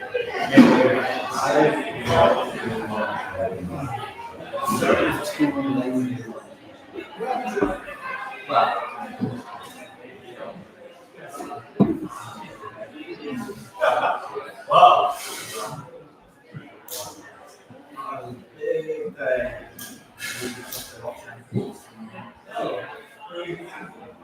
Driving to the place, and we're moving like that.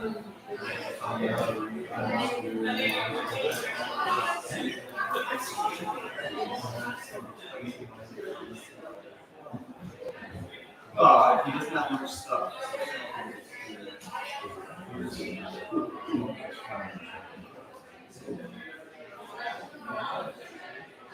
Yeah, it's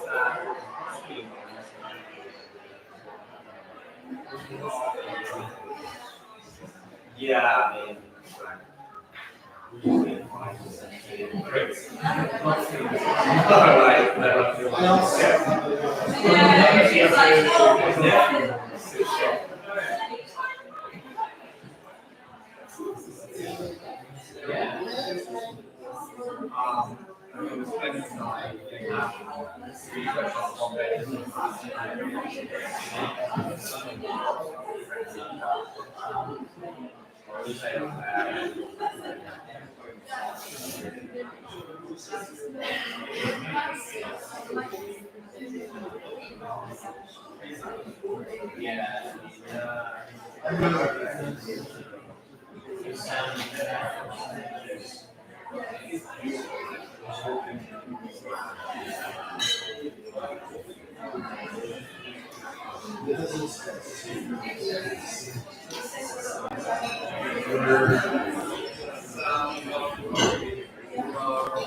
Is there anywhere you'd like to go?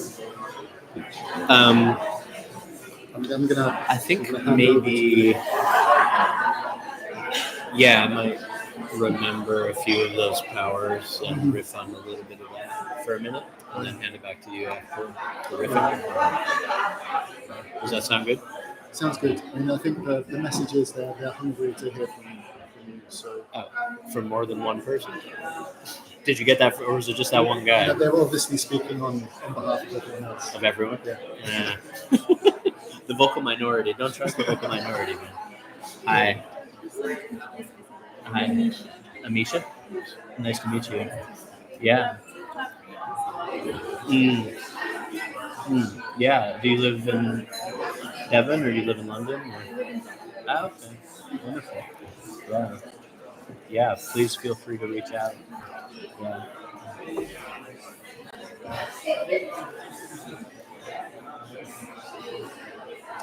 Shall I start with a poem and then?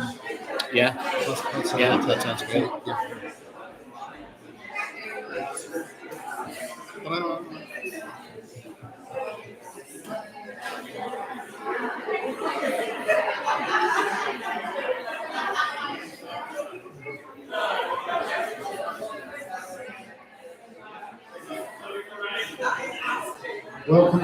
Welcome back. Come on in. Come on in. So What's that? I didn't hear what you said. Oh, just doing a very bad and fake Jim Morrison. Is everybody in? Yeah. It's compulsory. So the ceremony is about to begin. The hosting equivalent of a dad joke. Yeah.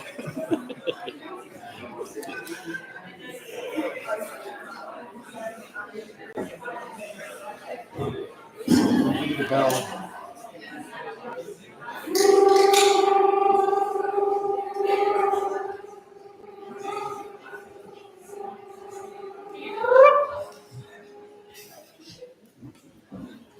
That worked.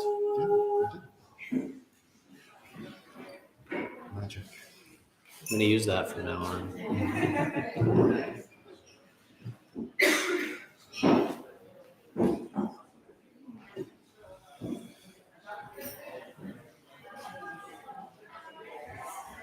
Welcome back. Hello, world. Is the live stream still going good? Excellent.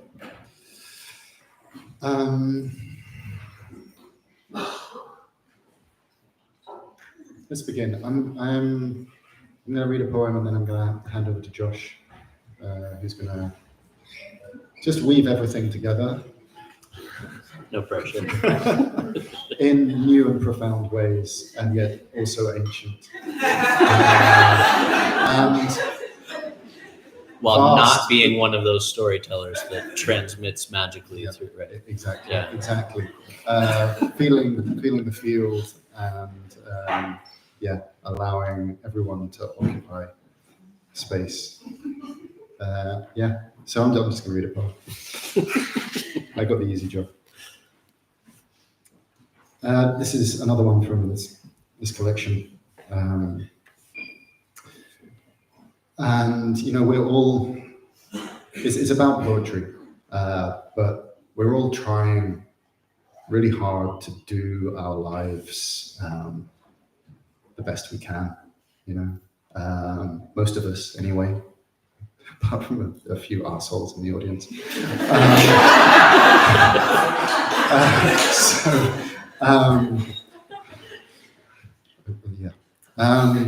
And this is about the impossibility of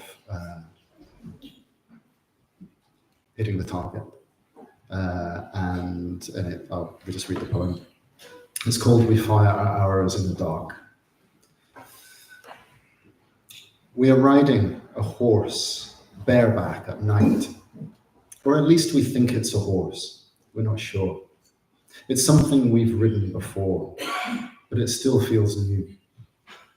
We take arrows from a quiver inside our belly, put them to the bow of our tongue, pull back with the muscle of our heart. Not all of the arrows are straight, and not all of the straight arrows fly better than the ones that are crooked, made of ivy root or stone. We fire our arrows in the dark towards a target we have never seen, only sensed with a sense we still have no certainty we understand. We will never strike the target. Yes, This is what I say, we will never strike the target.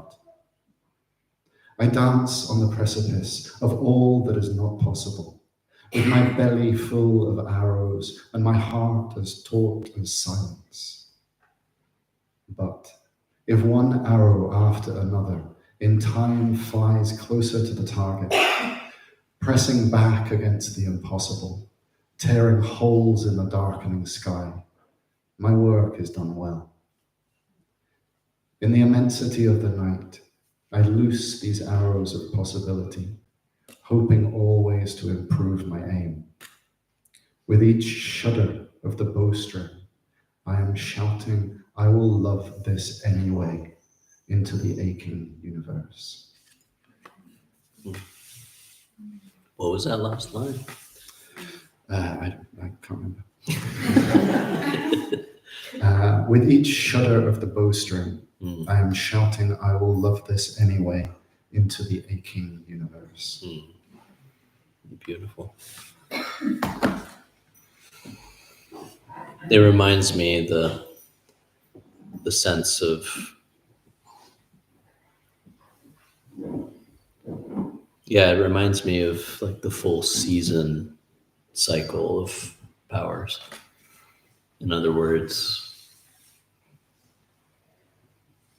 knowing that there is a time of unknowing and a time of letting go and a time of knowing that we don't have all the answers and a time of maybe relinquishing a little bit of the pressure that we put on ourselves.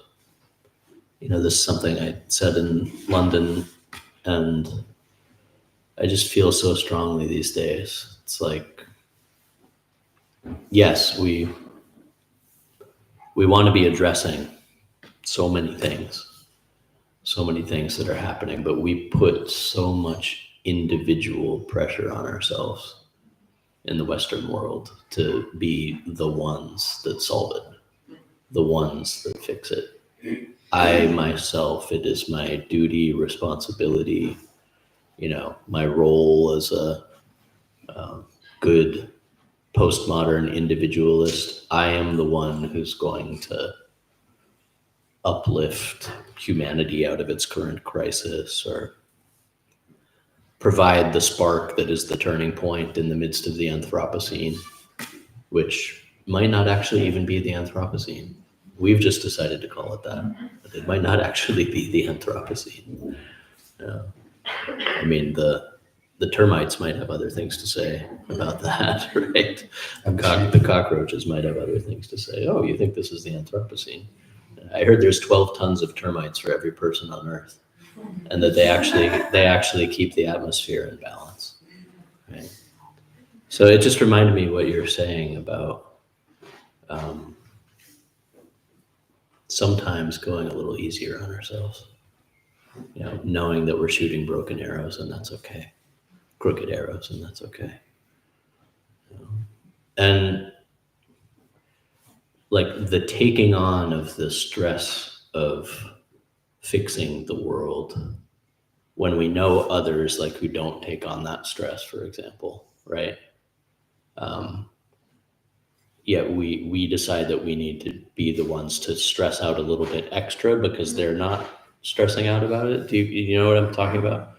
What I'm talking about is like the people who might want to turn the lens of introspection on themselves a little deeper are like, you know, the people who are making a decision like to keep pumping out billions of plastic bottles every year and like, you know, but we recognizing that humanity needs to have some self-reflection and needs to feel some urgency around the environmental and social crises of the world, we take it on ourselves to feel the stress for them, right? Ayurvedically speaking, that's kind of an aggravated relationship that we have, right? It's a relationship of aggravation. And everyone navigates this as they navigate it.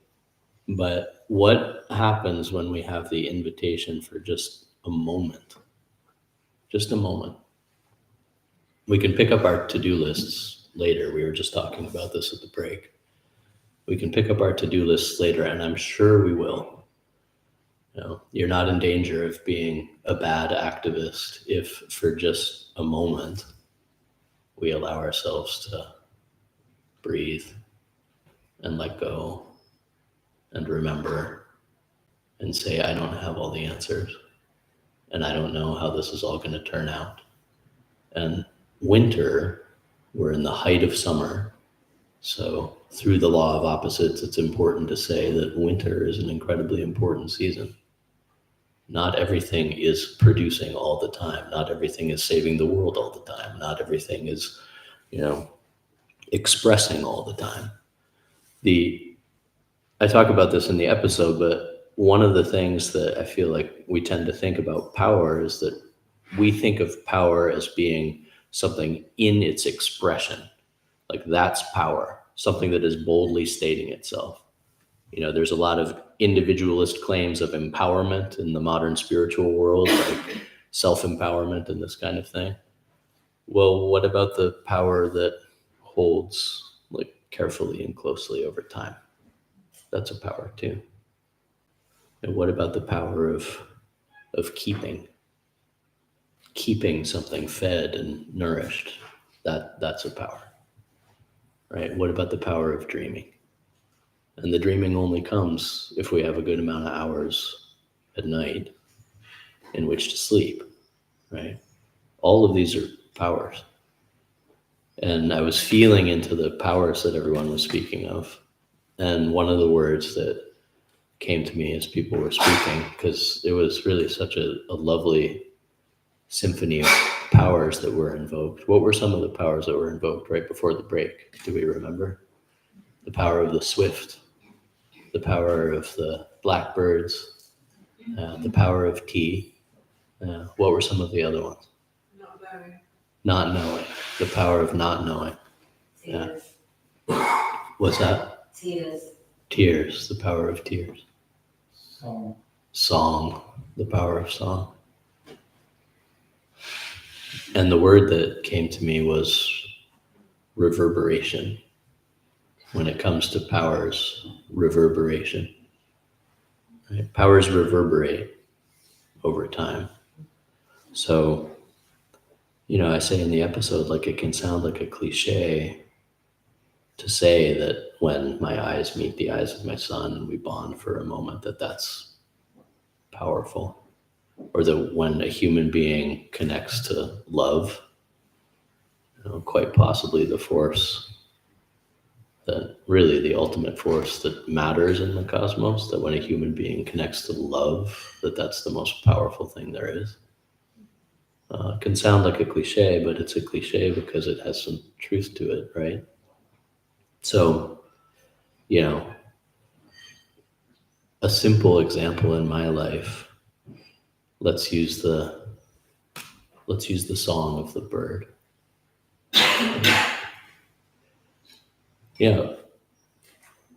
We don't have to wax too poetic about this. It's straightforward.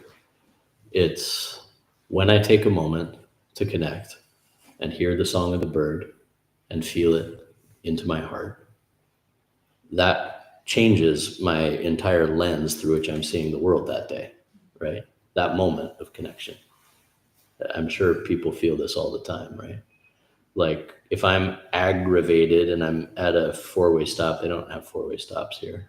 Don't have, yeah. Driving here on the left is interesting for me. Let's put it that way. On these narrow winding roads that you guys drive pretty fast on like one lane little roads of like, wow, somehow I always thought the English countryside as being this very like slow kind of thing. And no, that's not necessarily the case. But if I'm in traffic, right, and I pause to breathe for a moment and I connect for a moment, and this is simple what I'm talking about, but I'm talking about it because this is advanced technology too. Those moments of connection reverberate, meaning that if I take a moment to connect, I take a moment to feel my relationality with the world, and that relationality reverberates just a little bit, then that changes the next interaction that I have. And that interaction is more likely to come from a harmonious symphonic place than from a place of abrasive agitation. And then perhaps that changes that person's way of interacting with the next person they interact with. And this is real and it's powerful. It's not, it's not a cliche to talk about it because it's really one of the ways that change happens. I feel like one of the primary ways that change happens is in the passing on, and this is where we have to turn to traditional systems a little bit. Love is not a philosophical abstraction. Love is a substance, like chi, like prana. Like love is a substance that actually gets passed on between people, right? So we start to understand in us what opens us up to have space to receive some of it, and if we can keep it well, because sometimes our tendency is just like receive, blah, and there it goes. Right? The keeping power, the holding power, the brewing power, the cauldron power, right? The power to brew in a cauldron over time and make medicine. And if there's no time and there's no keeping power and holding power, then there's no medicine. Like, where does medicine come from? It comes from brewing. The birds are saying something. Yeah. Yeah. So these powers, these small powers, the swifts are vocal because it's getting towards twilight, right? Yeah. Possibly. These small powers reverberate over time. Love is a substance. Power, not speaking of the exaggerated human kind of power, but the spark of this life is a substance that passes through words and stories.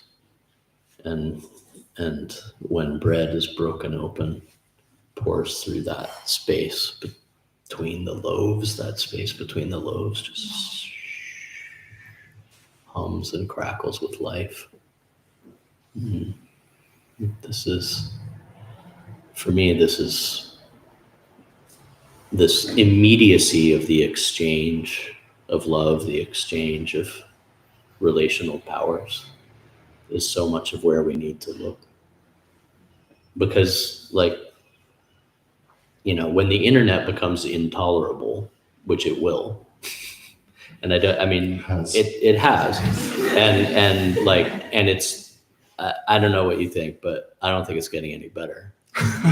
Because now it's going to have, generally intelligent algorithms driving the whole thing. When it becomes intolerable and you're not going to be able to trust anything that's on there, and all it is basically outrage vortexes that are sucking you down a particular psycho-emotional hole, and suddenly this larger beyond verse, this metaverse that we've constructed, collapses in on itself into just crumbling ideology. Where are we going to turn at that point? We're going to turn right back to the person in front of our face. We're going to turn, when you can't trust anything that's coming at you, we're going to turn to each other again. And when we turn to each other again, it's going to be really good to have tools for recognizing and understanding that breaking bread power, that flowing power, that song of the songbird power. And that's pattern disruption. And that's rooting into a deeper, more harmonically resonant power, right? That power, the older magic that Aslan talks about in the Chronicles of Narnia, the older, deeper magic, that power is real and it lasts, or at least that's my heart's hope anyway. Mm-hmm. Yeah. Yeah. It's and it's contagious, and it has unexpected repercussions, and the great powers of modernity, they don't know what to do with it. You know, often with that kindness and the small powers that we've spoken about, the hospitalities, the making connection. You know, it's easy to think of it as, you know, drops in the ocean and, you know, relying on some kind of butterfly effect to change the world. You know, this could take a while. But also one thing that strikes me is the unexpected repercussions of turning towards those smaller powers. So as I see it, all of these smaller powers, they all arise from, you know, I was talking about, they have the flavor of these older selves that know how to behave in ways that are generative and continue healthy culture. But one of the unexpected things that I found is that as I move towards those parts of myself and allow my life to become informed by that green pulse that I talk about, and, you know, allow that to express itself through, kindness, seizing opportunities to be kind and reveling in it. You know, there's something in us, I don't know whether this is an English thing, it's like there's something distasteful about being kind. It's kind of weird. I mean, maybe that was just my family. But, I don't know. But it's actually just reveling in the opportunities to help one another and make those connections and just, you know, keep seeding this love. One of the things that is happening to me as I follow that green pulse kind of back towards, you know, towards the ancient in me, one of the most unexpected things is a changing relationship to my fear of death. Yeah, because as you become more enmeshed in the selves that know your entanglement, you know, even as we grieve the loss of our entangled lives, you know, going back to the forest, going back to the jungle, and living that entanglement, that may not be an option, but the memory of it and the knowledge of how we behaved to one another and the world around us and how we conducted ourselves, I didn't expect for that to change how I regarded my ownership or not of my life. And when that starts to change, then the stranglehold that the great powers have over you, which are often founded on your fear of death, something starts to shift when you realize that your life is not your own and it belongs to the alive world. And then, you know, if you put that together with being moved to face injustice and so on and so forth, you become something very dangerous to empire and to the greater powers. Yeah. I mean, I talked about this in the death episode, but if you really look at, you know, a modern city at rush hour, it just has like fear of death written all over it. It's like, where's everybody rushing so fast? It's like, have you gotten the memo that, you know, have you gotten the memo that this is going to slip away? You know, have you gotten the memo that like, all this frantic rushing, trying to hoard as much as we can in this, like, 80 to 100 years that we're given, hopefully. It calls us I mean, the heart of the mystic traditions, spiritual traditions, animate traditions of the world are the heart of it is death. The heart of it is we live in this world of food cycles in which the universe is going to eat us. You know, that's the heart of it. Mm-hmm. And we borrow in order to be here. So we have to give back. And trying to build edifices that last forever is the most futile of endeavors. Mm-hmm. Even trying to build edifices that last, 100 years. What are we doing? No more edifices. No more You hear? edifices. Stop It's it. an anti-edifice movement. Yeah. To make a philosophical joke. Yeah. I don't know if anyone got that, but over here it's a more literate crowd than in the US. Maybe you got the anti-edifice joke. But, I'm interested to know, maybe, I don't know if it's time for this yet, but I'd also be interested to open it up to see if people want to absolutely. explore certain topics Yeah, or totally. that Let's do kind of thing. Yeah. Anybody want to What's the question? take this in a particular direction? Spiral around a particular. There's something, firstly, I'd just like to welcome you to the show. Ah. I was talking about with friends about how relatively safe. Yeah, how relatively safe it feels around here, and how we enable ourselves to use that privilege to sit and explore the things that are going to be in support of our communities.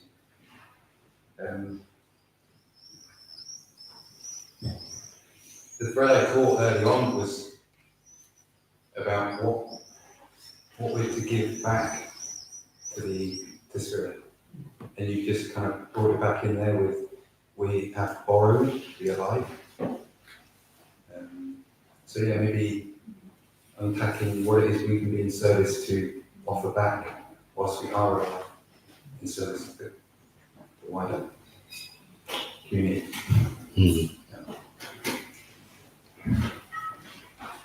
It's one of the big questions, for sure, that can't be answered, only lived, right?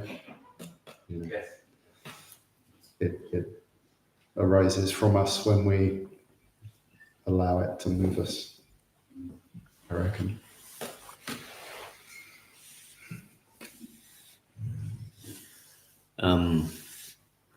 One thing I'll pick up on at the beginning of what you said about the Shire and, the safe feeling, other than when a car is coming at me at 60 miles an hour, there's like 2 stone walls on either side, like within like 4 inches of the, and these days cars beep a lot. If you get like a rental car, I don't know if people have noticed this, but they have different ways of speaking to you, right? So so as if the agitation of not trying to hit those walls isn't enough, then your car is going.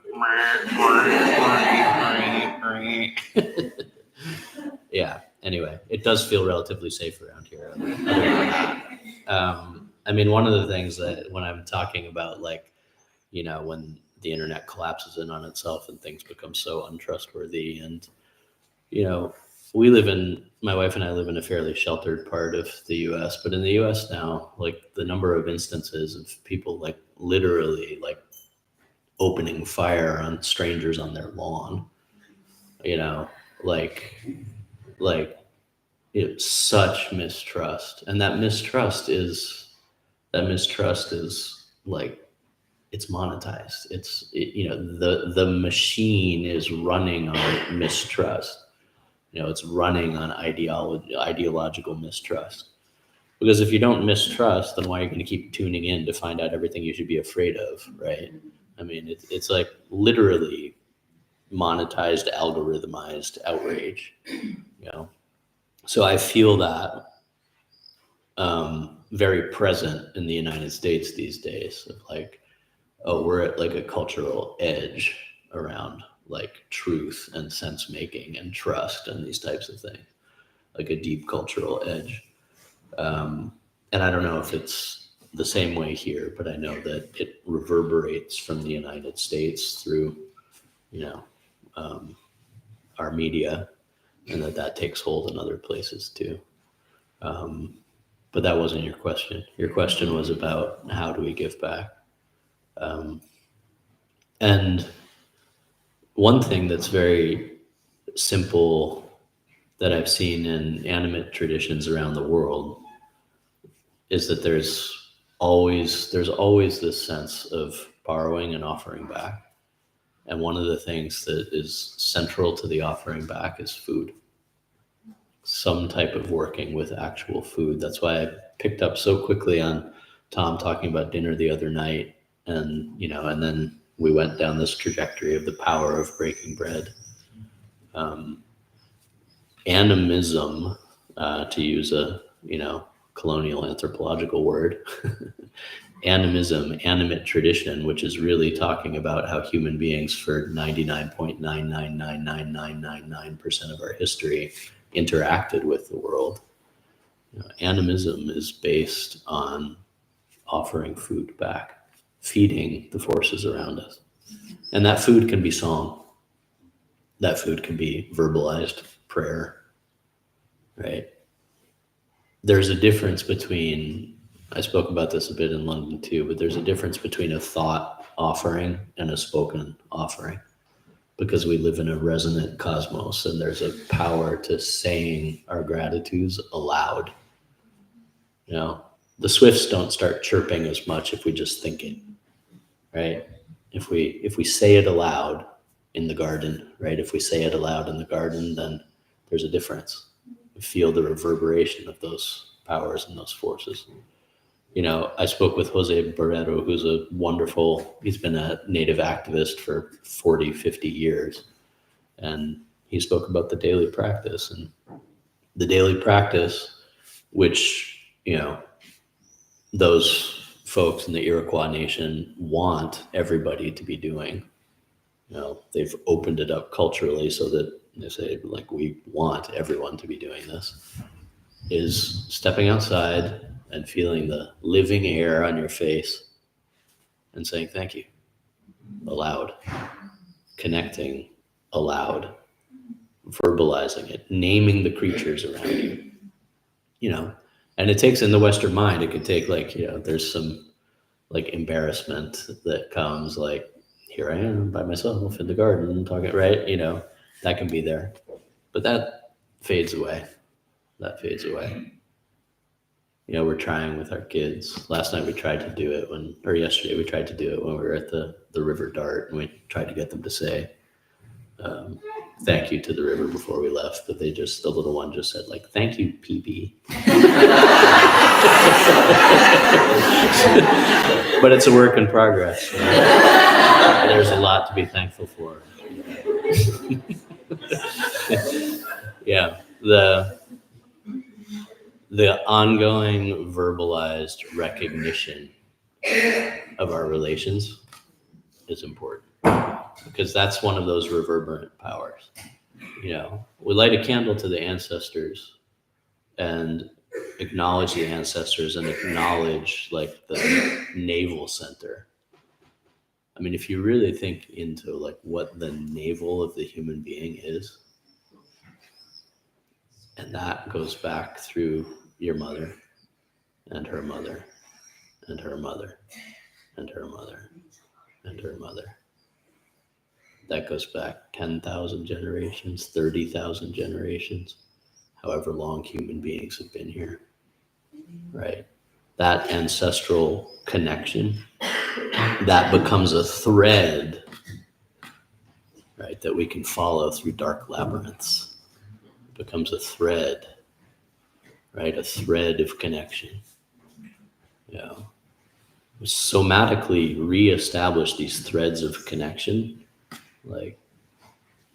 step by step, word by word, acknowledgement by acknowledgement, candle by candle, song by song, poem by poem, right? This is what it means to there's a lot of people in the world now, thankfully, who are thinking about reconnecting.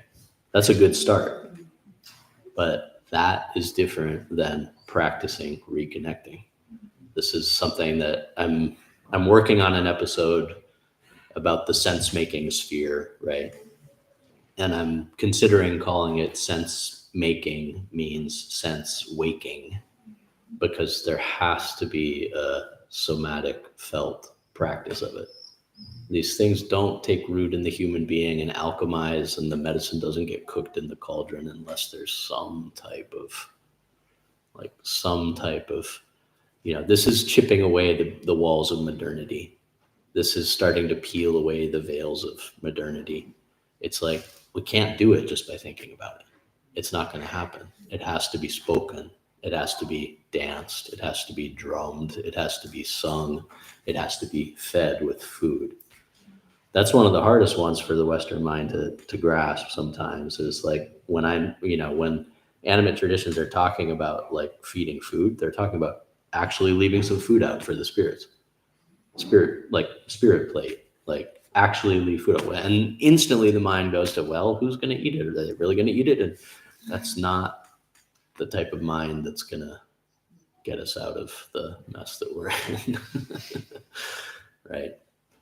The relational mind, right? It's not an intellectual contest about whether the ants are going to eat it or the spirits are going to eat it, right? Well, really, the ants are going to eat it. You know what you know what I'm talking about? Like, get ourselves in the practice of feeding something tangible, offering something tangible. There's a power in its tangibility. The tangibility is what we need. We need the somatic tangibility. But now I've been talking for a little too long. So there are some things around an offering. Yeah. Beautiful. Where do you want to go next? Oh, Andy has. Oh, I didn't. He gets to decide because I didn't. Yeah.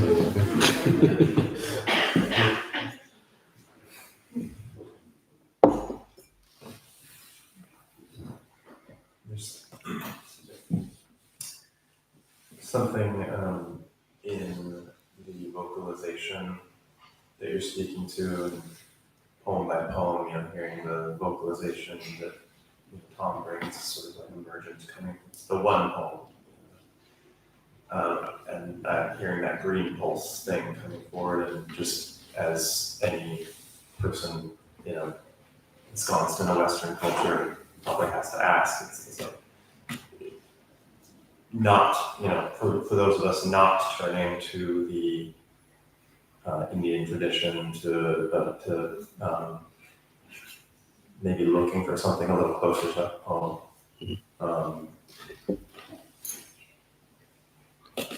And not looking to fall into the, these, there's just two things there. There's something about where to turn in a traditional sense that's closer to home, as well as how not to fall into stale practice, how not to fall into speaking the words but not feeling the somatic resonance.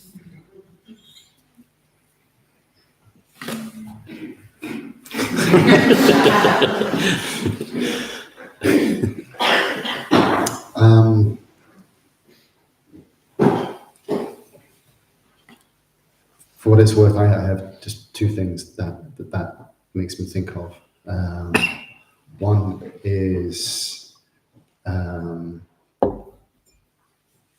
we run wilderness fasts, Rosie and I, poetry-centered wilderness fasts. So people go out on the land as part of a 10, 11-day program, and then in the middle of that, there's a 4-day solitary fast where you dissolve basically and end up turning to some source of power larger than yourself in order to be sustained through the uncomfortable aspects of that dissolving, to put it in a nutshell. And that practice is never stale. It's as simple as that. It's always, in my experience, it's always been true, because it's land and you're dreaming and surrender. And so what emerges from that tends to be, have aliveness to it. And then following the what arises when you get in touch with those green pulse currents. Again, they're always alive, and they're not stale because there's not an orthodoxy or a doctrine or a set of things. But we run year courses, obviously, and you can subscribe to that, and so you get the whole package, etc., etc., etc., and then we can monetize the whole thing. No, it's I don't want to sit here as if I've got anything wise to say about that at all. So you let me pretend that I have something wise to say about it. Yeah, I mean, the dance of, and you and I have studied together. The dance of lineage or not lineage, and which lineage and in what way, and balancing the, modern need to, we could pick many, but the modern need to not have it be like an archaic religious structure, and like the creative individual aspect of it, and all of it's a dance. It's a dance these days, and some people choose to go the kind of traditional lineage route, and some people choose not to. And the one thing I'll say, as far as like the friction of alchemy goes, the friction of transformation, is that I feel, and this isn't always the most popular answer, but I feel that there has to be some element along the alchemic path at some point that isn't just us deciding whatever we want to do on any given day. Like if it's just like, oh, today I feel like doing this, and today I feel like doing that, and so that there's some type of moment where, the fact that I have to go say those gratitudes butts up against the like, I really don't feel like saying the gratitudes, And yeah, the flip side of that is kind of what you're talking about, the staleness of it. But we're so used to choosing our own adventure in the West that, part of the growth process of any organism is friction. Part of it is friction. And if we never feel that friction, if we just kind of choose our own adventure entirely, we pay a lot of attention these days to traditional systems, and a lot of lip service, and a lot of, in those traditional systems that we, pay a lot of lip service to, in those traditional systems, like I remember my friend Rose, who's from Santa Clara Pueblo in Santa Fe, and shortly after COVID, we were talking, and she's like, I just went to the first Pueblo ceremony since COVID. We couldn't do our ceremony, and she was saying we couldn't do our traditional ceremonies during COVID. So she went to the first one, and I asked how it was, and she was like, had to sit in the same, my daughter and I had to sit in the same seat for 7 hours, and my feet were, completely numb, falling asleep, and I was so frustrated. It was great. Right? And that, and I've experienced certain things and traditions that I've studied in where that friction is important. It's important to the creative process. The days when you're like, no, I'm not going to write today, right? Well, sometimes that friction, and you don't end up writing that day, or you don't end up like having the perfect meditation, or you don't end up, but then you notice the effect in the next one or the next one. And that's part of the alchemic process. That's part of the caterpillar butterfly process. It's part of the friction of growth that happens. So I'm, everybody navigates this as they will, but I'm in favor of like finding friction and alchemy, like seeking out, in whatever intensive learning environment or whatever, course or whatever tradition it is that you choose to follow, but finding those spaces that ask more of us than like in my normal waking state of mind. I'm just like, I'm connecting and it's great. That's wonderful. Like, no, it has to go deeper than that, because, as we've been talking about, like in a universe of death and devouring, of birthing and dying, feeding, living, the practice has to meet the forces of nature on those terms. When Tom said, like in these journeys out into the woods, these poetic journeys, you dissolve. A good practice should have us dissolving. A good practice should have us, rotting into a pile of leaves, right? It's not a good, like how was your practice? And then good aftercare. Yeah, and then good aftercare. But and I'm not trying to say like a no pain, no gain kind of thing either, right? It's always important to make that clear. But there has to be some spark of the fire of friction in it. So I don't know if that's kind of the river course of here. I know you, and I know you have 100 more thoughts. But there was a hand up over here, so I want to make sure that I have a huge passion for rites of passage and that ritual space that you often talk about. And this is more, I don't know exactly what I'm asking about, but it connects to the rift that I'm observing. I'm a sex and relationship coach, work a lot with couples and see the rift generally in our society between men and women, the patriarchy and the I don't know, women's empowerment movement against that in some way. And I'm wondering what, from an animist culture, what do you know from our ancestors in some way? What rights were there for the healing of relationships?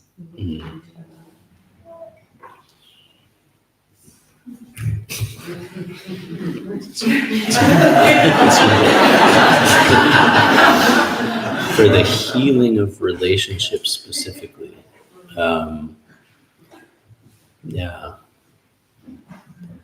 So I do want to be careful about being the middle-aged white dude talking about the patriarchy.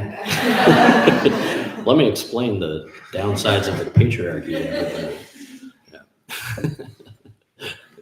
So, you can go tangential.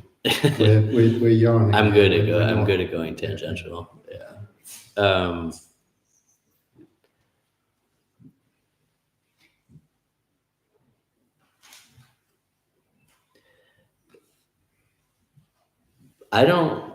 I'm going to see over the next course of the questions that we ask if I remember like very specific rites and rituals that are about healing that particular space, because none are coming like directly to mind. But one of the things that's interesting about traditional systems, and this kind of spirals all the way back to what I was talking about with the solstice, at the very beginning of the evening tonight, about how if you want to invoke something, you don't always approach the thing head on. Traditional systems, when they are telling a myth, right, when they are telling a story and enacting that story over, say, like a multi-day festival, and the story is the story of, it's a relational story of one kind or another that they're telling, and it's generally like a vegetative story that has its plant element to it, and there's generally a cycle, a movement that happens within that story as they tell the story and sing the story, and they do it together. And when they need to do it separate, like the ancient Greek women's festival, where they enacted the journey of Persephone down into the underworld and spent a day on their knees in the dirt weeping for her abduction, and then found their way back out the other side through to the dawn. Those enactments heal individual space, relational space, communal space, ecological space. That's what they're for. And they don't always have to name it. Like now we're stepping into couples therapy, right? And that's one of the most overlooked thing. And I tried to address this in the episode called The Revolution Will Not Be Psychologized. This is one of the most overlooked things about the power of traditional systems and traditional ritual in modern analysis, is that it is trauma repatterning, it is relational repatterning, it is whole systems living that happens through enactment. And what we need to repair and address is addressed through the story, and it's addressed through the songs, and it's addressed through the offerings, and it's addressed through the enactment over days, and it's addressed through the dance steps, and it's addressed through all of it. So there's something there, and that may not be a satisfactory answer, but there's something there that I think, I'm interested in the modern Western tendency that comes out of the dissecting scientific world to always have to name the thing and try to meet it head on. And, Tyson Yunkaporta talks about this very specifically in terms of Aboriginal systems. And he's like, you never meet the thing head on. Whatever it is, you find the spiral and the way to get there. I've tried to learn from that. I've tried to learn from it in how I tell stories, right? I tried to learn from it in how I talk about the solstice, which is nearly upon us, right? And maybe through some spiraling thread of finding our way along the trajectory of the small powers, we can arrive at a place where the sky opens up a little bit and we feel the high powers of the solstice and they rain their light upon us and we feel renewed and reinvigorated for this next part of the year. Maybe we can find our way there tangentially. Yeah. So I'll see if I think of anything specific about,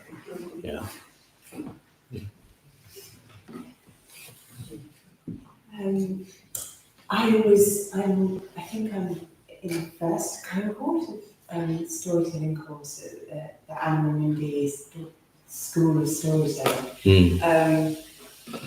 I would love for you both to talk about story, and you have now touched on it, but what its role, from the perspective of its role, is beyond anything you said, with that as the centre, the story and what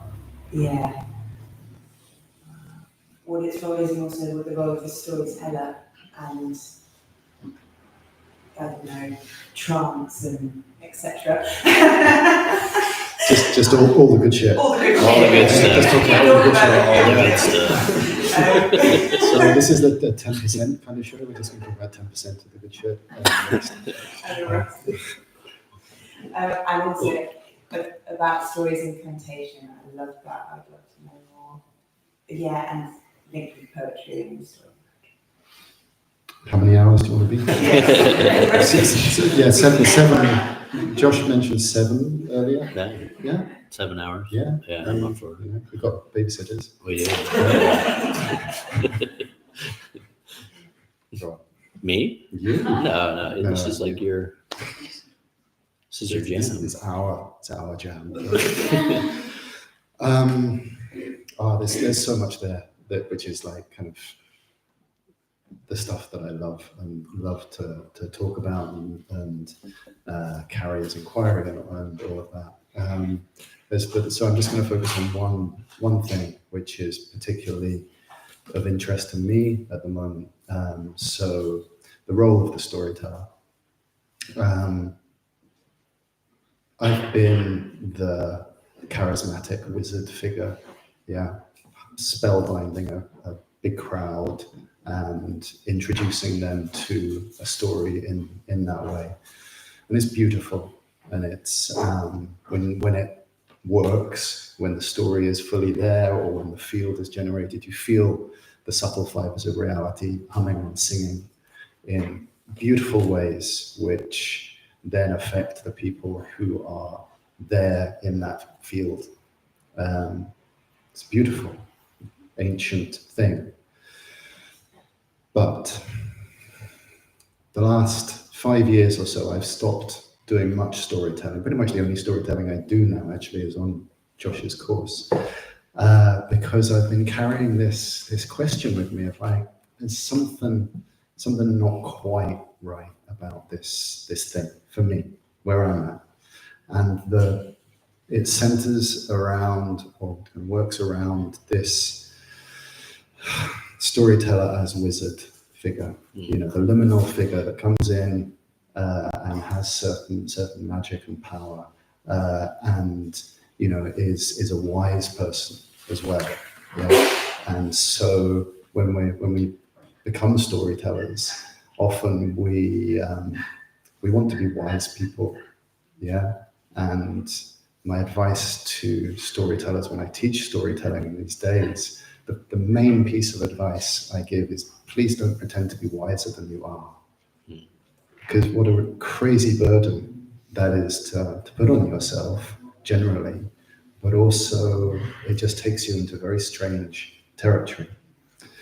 But this figure that we have, it's like a trend that we can't help moving towards constantly of this figure of power, one figure of power surrounded by an audience.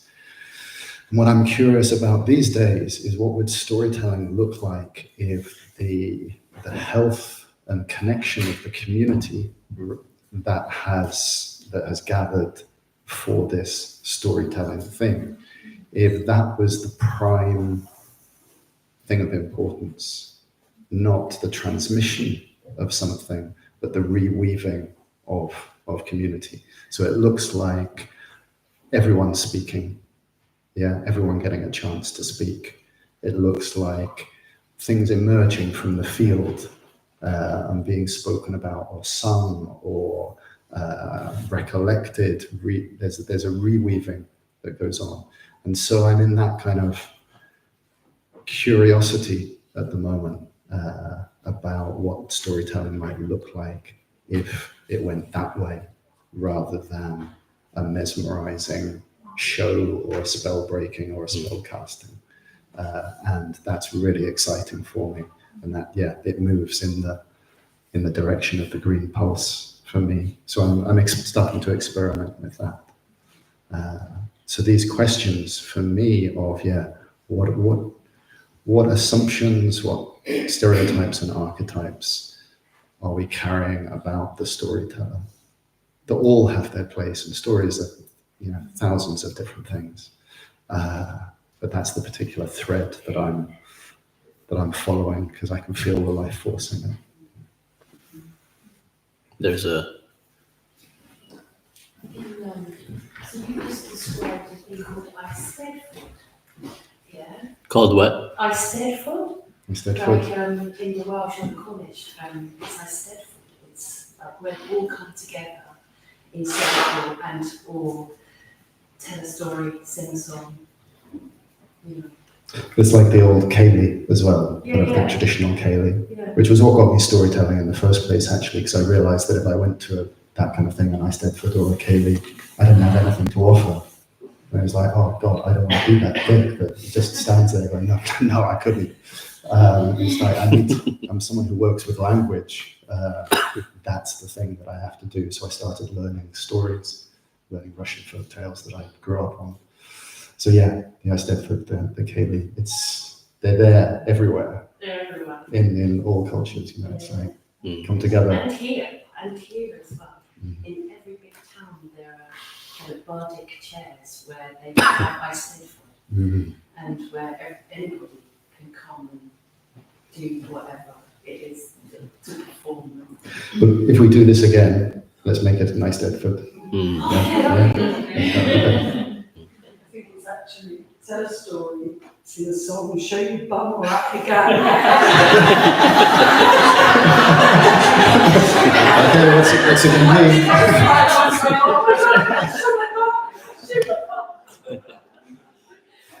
It was that incentive. Can I say something about that? Yeah, this might be kind of an interesting balance to what Tom's saying, because you know, I feel what you're talking about and the need for recommunalizing of storytelling.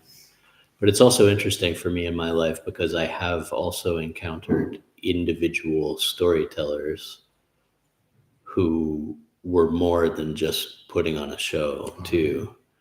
And we see, like you said, that figure, that wizard figure. I feel like I've met in my life at least 3 genuine wizards, and that has a place too, in a way. And I don't think you're saying anything. It's not an either or. Yeah, at exactly. all. Yeah, and that is an interesting thing to explore. And actually, I explore it a bit in the power episode. Like sometimes it gets into an either or discussion, right? It's like either we're going to have the central power figure, or we're going to completely flatten the circle. And sometimes recognizing when there's a gift for a story and a gift for storytelling is important, because that person can act as an instrument, and that instrument can transmit something that is deeply important for the community. So I think you can hold both. So many of our discussions these days get into either or, and I think you can hold both.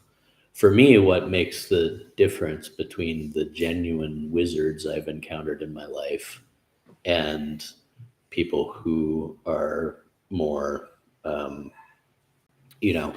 working with the tricks of the trade kind of thing is, I'm just going to say it this way, they've been to the places that they're talking about.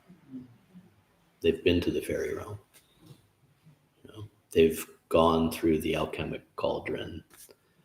They've, been burnt to cinders, or they've melted on one of Tom's retreats, and and they've been there.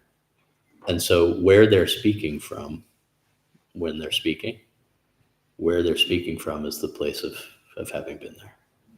And that transmits in a very, very, very different way than someone who is aspirationally storytelling, using the tricks of the trade.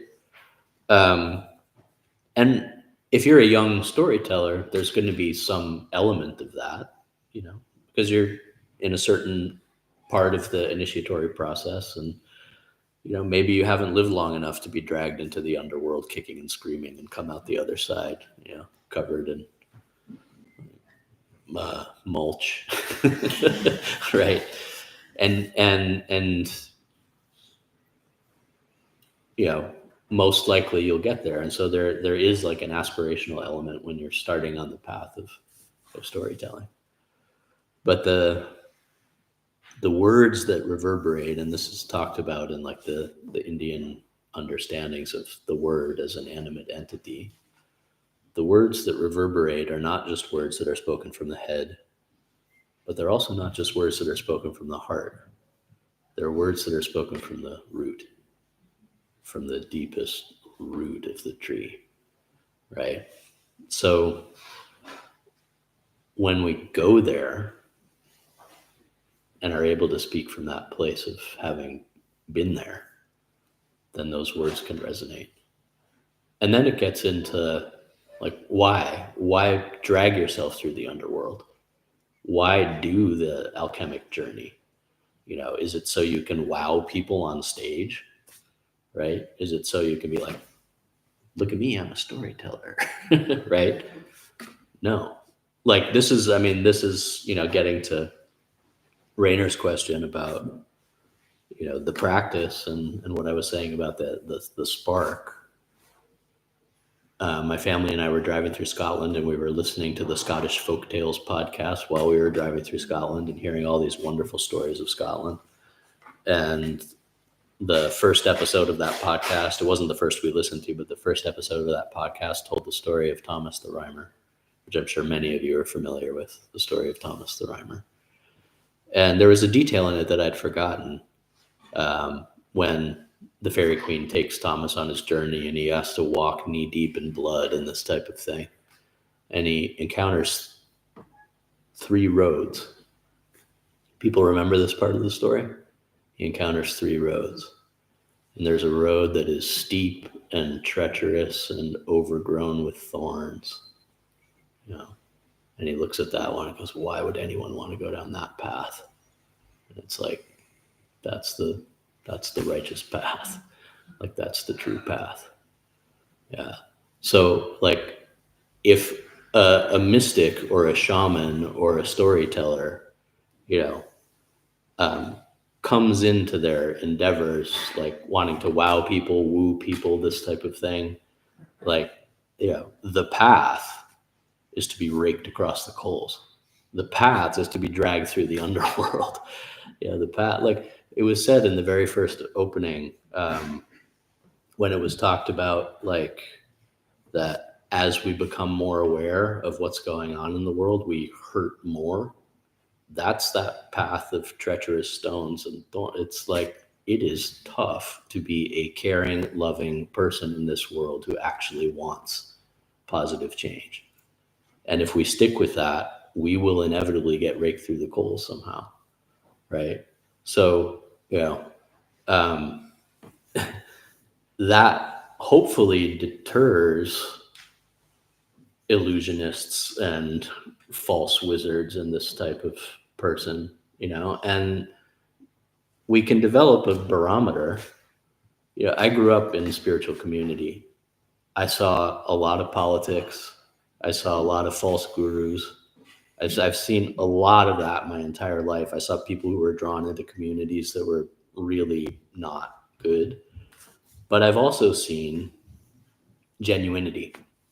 And I've also been fortunate enough to meet people in my life that when they open their mouths to speak a story that they've been practicing for 50 years, 60 years, the entire room reverberates. And I mean that in the most positive sense of what Tom was talking about the fibers of reality starting to hum along in a way that changed my life, changed my life, changed how I saw the universe, changed how I wanted to interact with everything around me. And that gets to the fact that story is living reverberation. Story is alive. The little fragments of stories that we've spoken tonight are literally air that has moved across 1,000 generations. It has a body. The story has a body. When I say the name Ceridwen, how long has that been said? It's been said from mouth to ear, and it's moved. And when that sound meets the body, then the body changes in response to that sound. And when we hear of her cauldron and the stirring of her cauldron and the bubbling of her cauldron, this is the living body of story. And, a barometer for me to navigate, what Tom's talking about with what I would call right storytelling is what Tyson Yunkaporta says in that super simple traditional simplicity. There's such a thing as right story and wrong story. We like to live in this postmodern world where it's well, I could see it that way and I could see it. No, there's story that reverberates and harmonizes with the seasonal cycles and the forces of nature. And then there's the story hey, have you ever thought about living on Mars? Right? That's wrong story. It is pathological story, right? And we have to, in this day and age, we have to have the courage and the discernment to be able to say, not to just take the postmodern route and be oh, well, that story is equally valid to that story and everything. No, the story that the inevitable destiny of humans is to live on Mars is not equally valid to the stories that reinforce our connection to each other and to the natural world. And we have to have that discernment.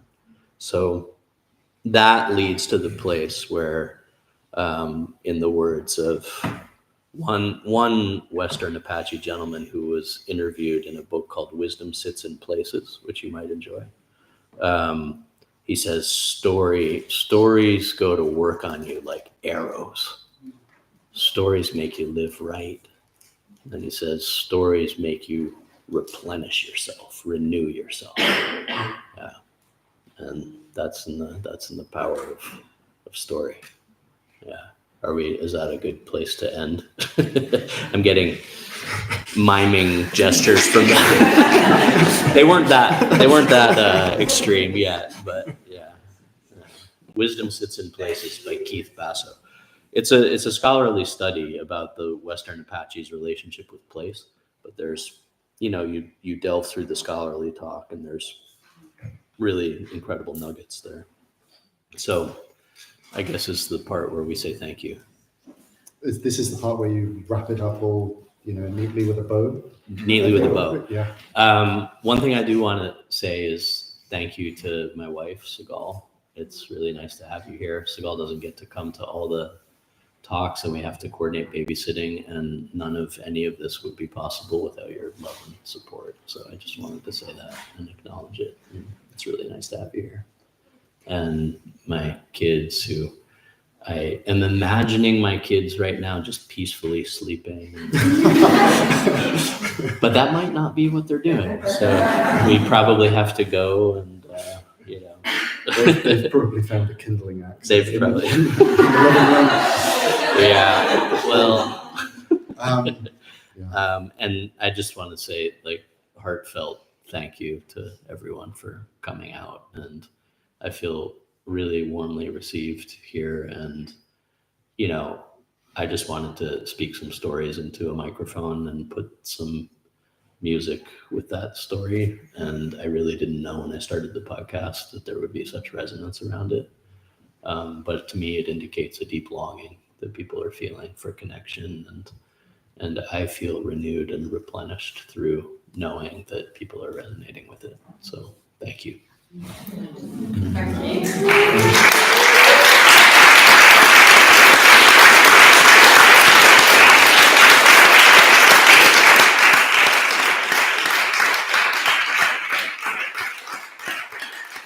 And lots of thanks to Tom for agreeing to do this, and for some reason setting up a live stream too, just so much extra work. I hope you all enjoyed it, and I really appreciate it, Tom. And you all are welcome at our house anytime.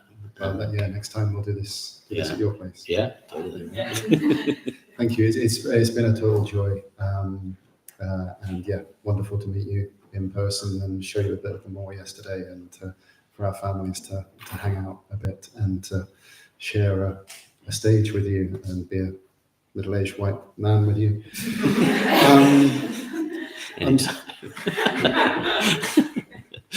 I'm sorry if you didn't get questions answered or didn't get a chance to speak. We could go on for hours and hours and hours, and in my kind of imagined perfect world, we'd all be sitting around a fire and having this as a conversation, and we would tell some of the stories that we've touched on here over multiple days, and then we would and culture would begin to bubble and emerge, and then we would rise up and take down empire. That would have all come out of our relating to the small. There's so much we could have talked about, and every question and every answer, there were more threads dangling, I wanted to pick up another 100 of them and weave them together, but time is sometimes a cruel thing. Thank you all so much for coming. Thank you again to Alex and everyone at the mic. Andy, you've been absolutely incredible, and this would not have worked without you. Thank you so much.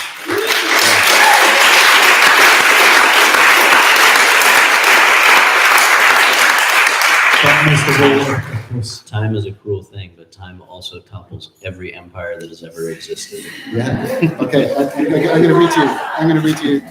No, I'm not going to read you. I'm not going to read you. Thank you so much. Most of all to Josh for being here. So please, just one more round of applause.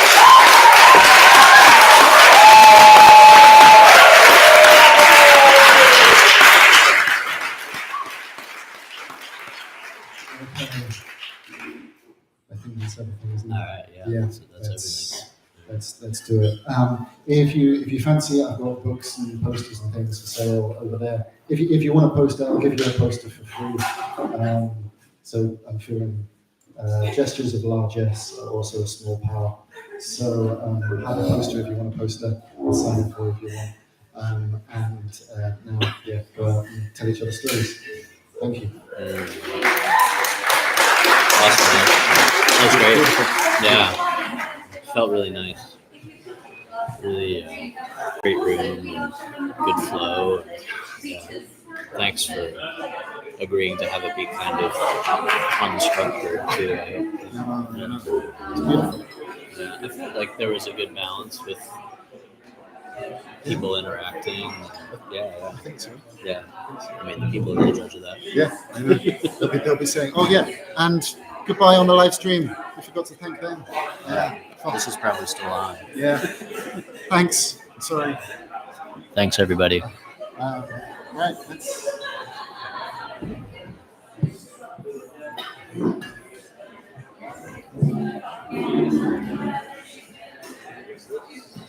And a friend delivered some books to me halfway through that I've been meaning to get.